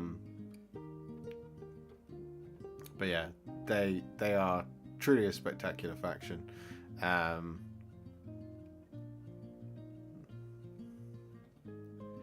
What do you like painting more, AOS or 40k minis? AOS minis, Michael. Because AOS minis just look so much better than 40k minis.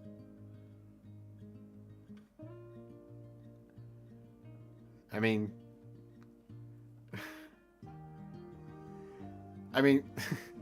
it's not fair, but the last preview that we had, Games Workshop unveiled a robot with a stick and a fancy cloak, and a robot on stilts for 40k. For AOS, here is a tree riding a giant sort of fey insect, and here is a knightly priest riding a dragon. So when you go, here's these two models, stacking them up against one another, it's like, which one do I prefer? Let me see. Yeah, that's what I mean. Like, and the new Oryx, yeah, exactly. Like, and the Cities of Sigmar. Like, if you compare, what I wish they had done for Cities of Sigmar is they'd done a new Steam tank, to kind of closely match what we got from Astra Militarum release. They didn't get a new steam tank, unfortunately, but if they had got a new steam tank, I think it would have just been one of the most bonkers, outrageous, gorgeous, ridiculous models you've ever seen in your entire life.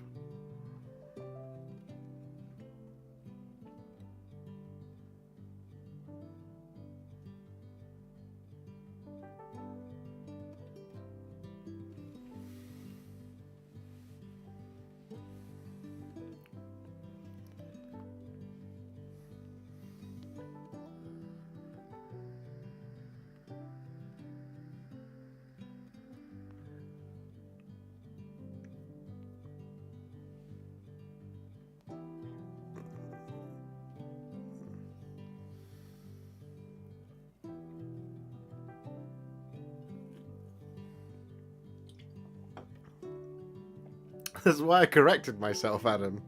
I don't mean of all time novels of all time, just of Warhammer models.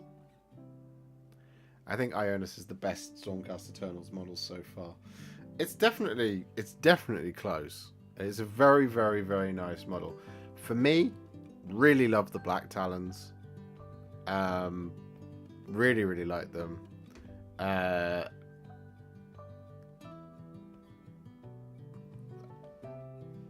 I really, really like the God, what are they called? Annihilators. I think they look fantastic.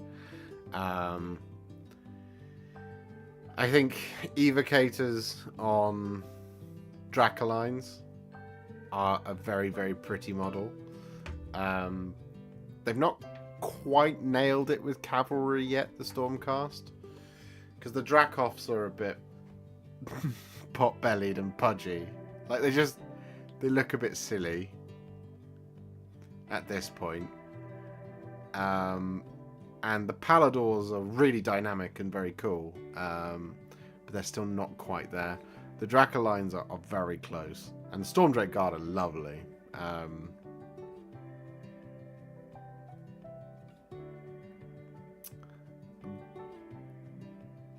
But there is a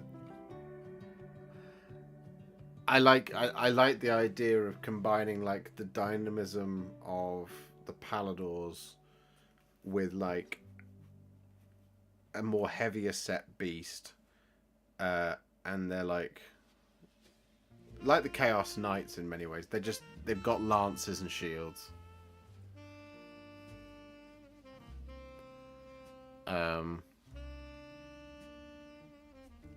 That's what I would like.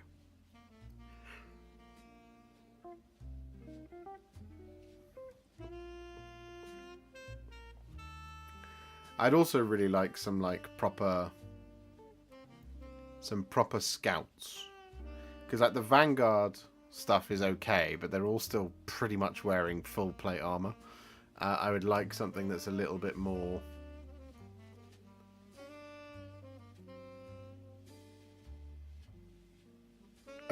kind of like a ranger type thing.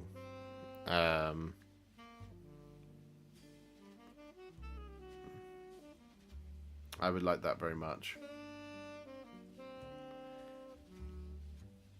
I would also, I really want them to make a new Celestant Prime. just a new Celestant Prime, please. That would be ideal. Don't forget E.L. James. Oh, good lord.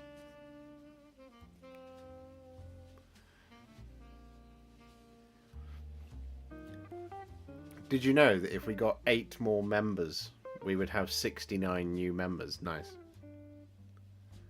I'm just saying. That would feel good. The old Warhammer Fantasy Chaos Warriors are still so iconic to me with their big cloaks. Oh yeah, no, they're great. And I like the redesign they had, because it's not too much of a redesign for Age of Sigmar. I think they look great. And the Chaos Knights, they've got so many of those kind of classic elements. They're just slightly sleeker, slightly more dynamic, which is ideal.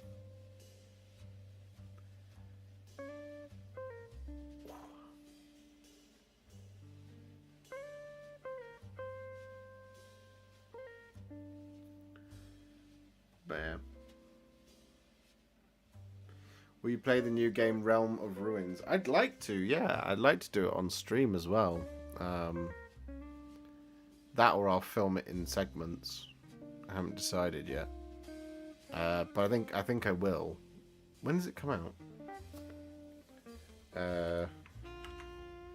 Realm of Ruin. Realms of Ruin.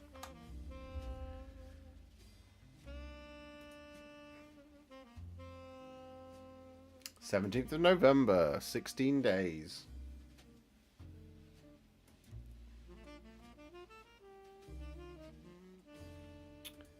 Yeah. I will get it. I mean, I should really get the Ultimate Edition, surely. What do you get?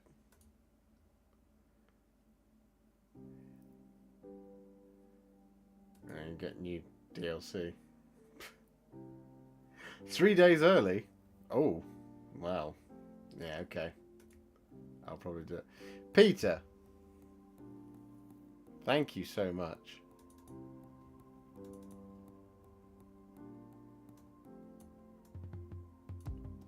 Oh, God.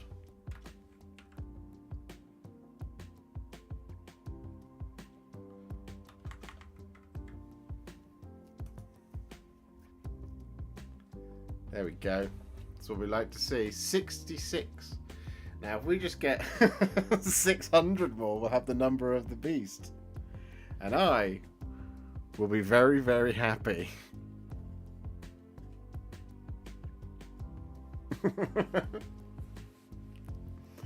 I would... I'll probably sob uncontrollably if I picked up 600 new members.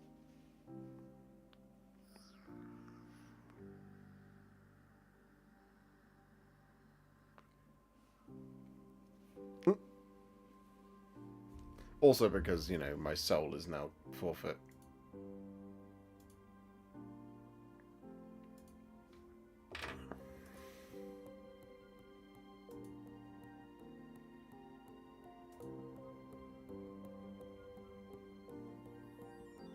See, my screen says it's 68 likes.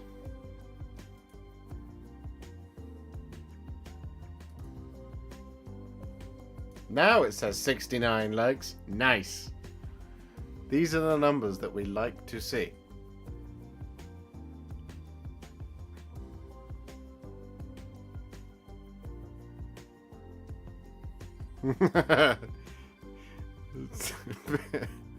Yes, Peter. They would.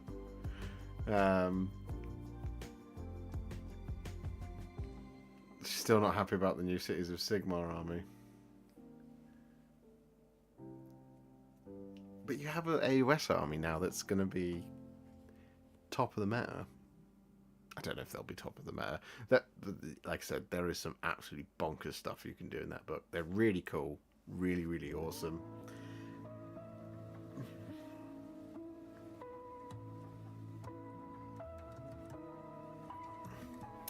So mine says 69.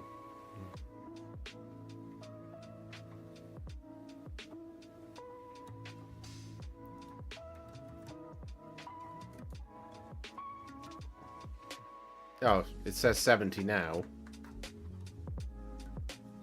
That's weird.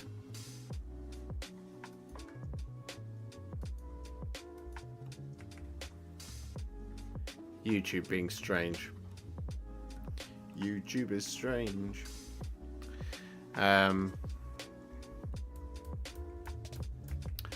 Well, I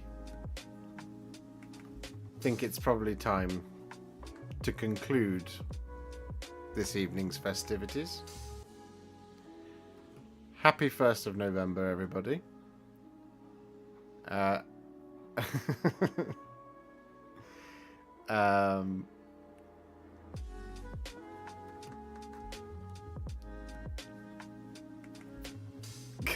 Curtis.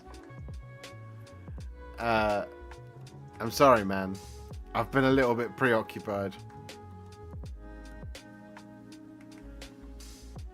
with dragons and manticores. I haven't had time to do them. But we will get there. We will get to the gore grunters, I promise. I assure thee.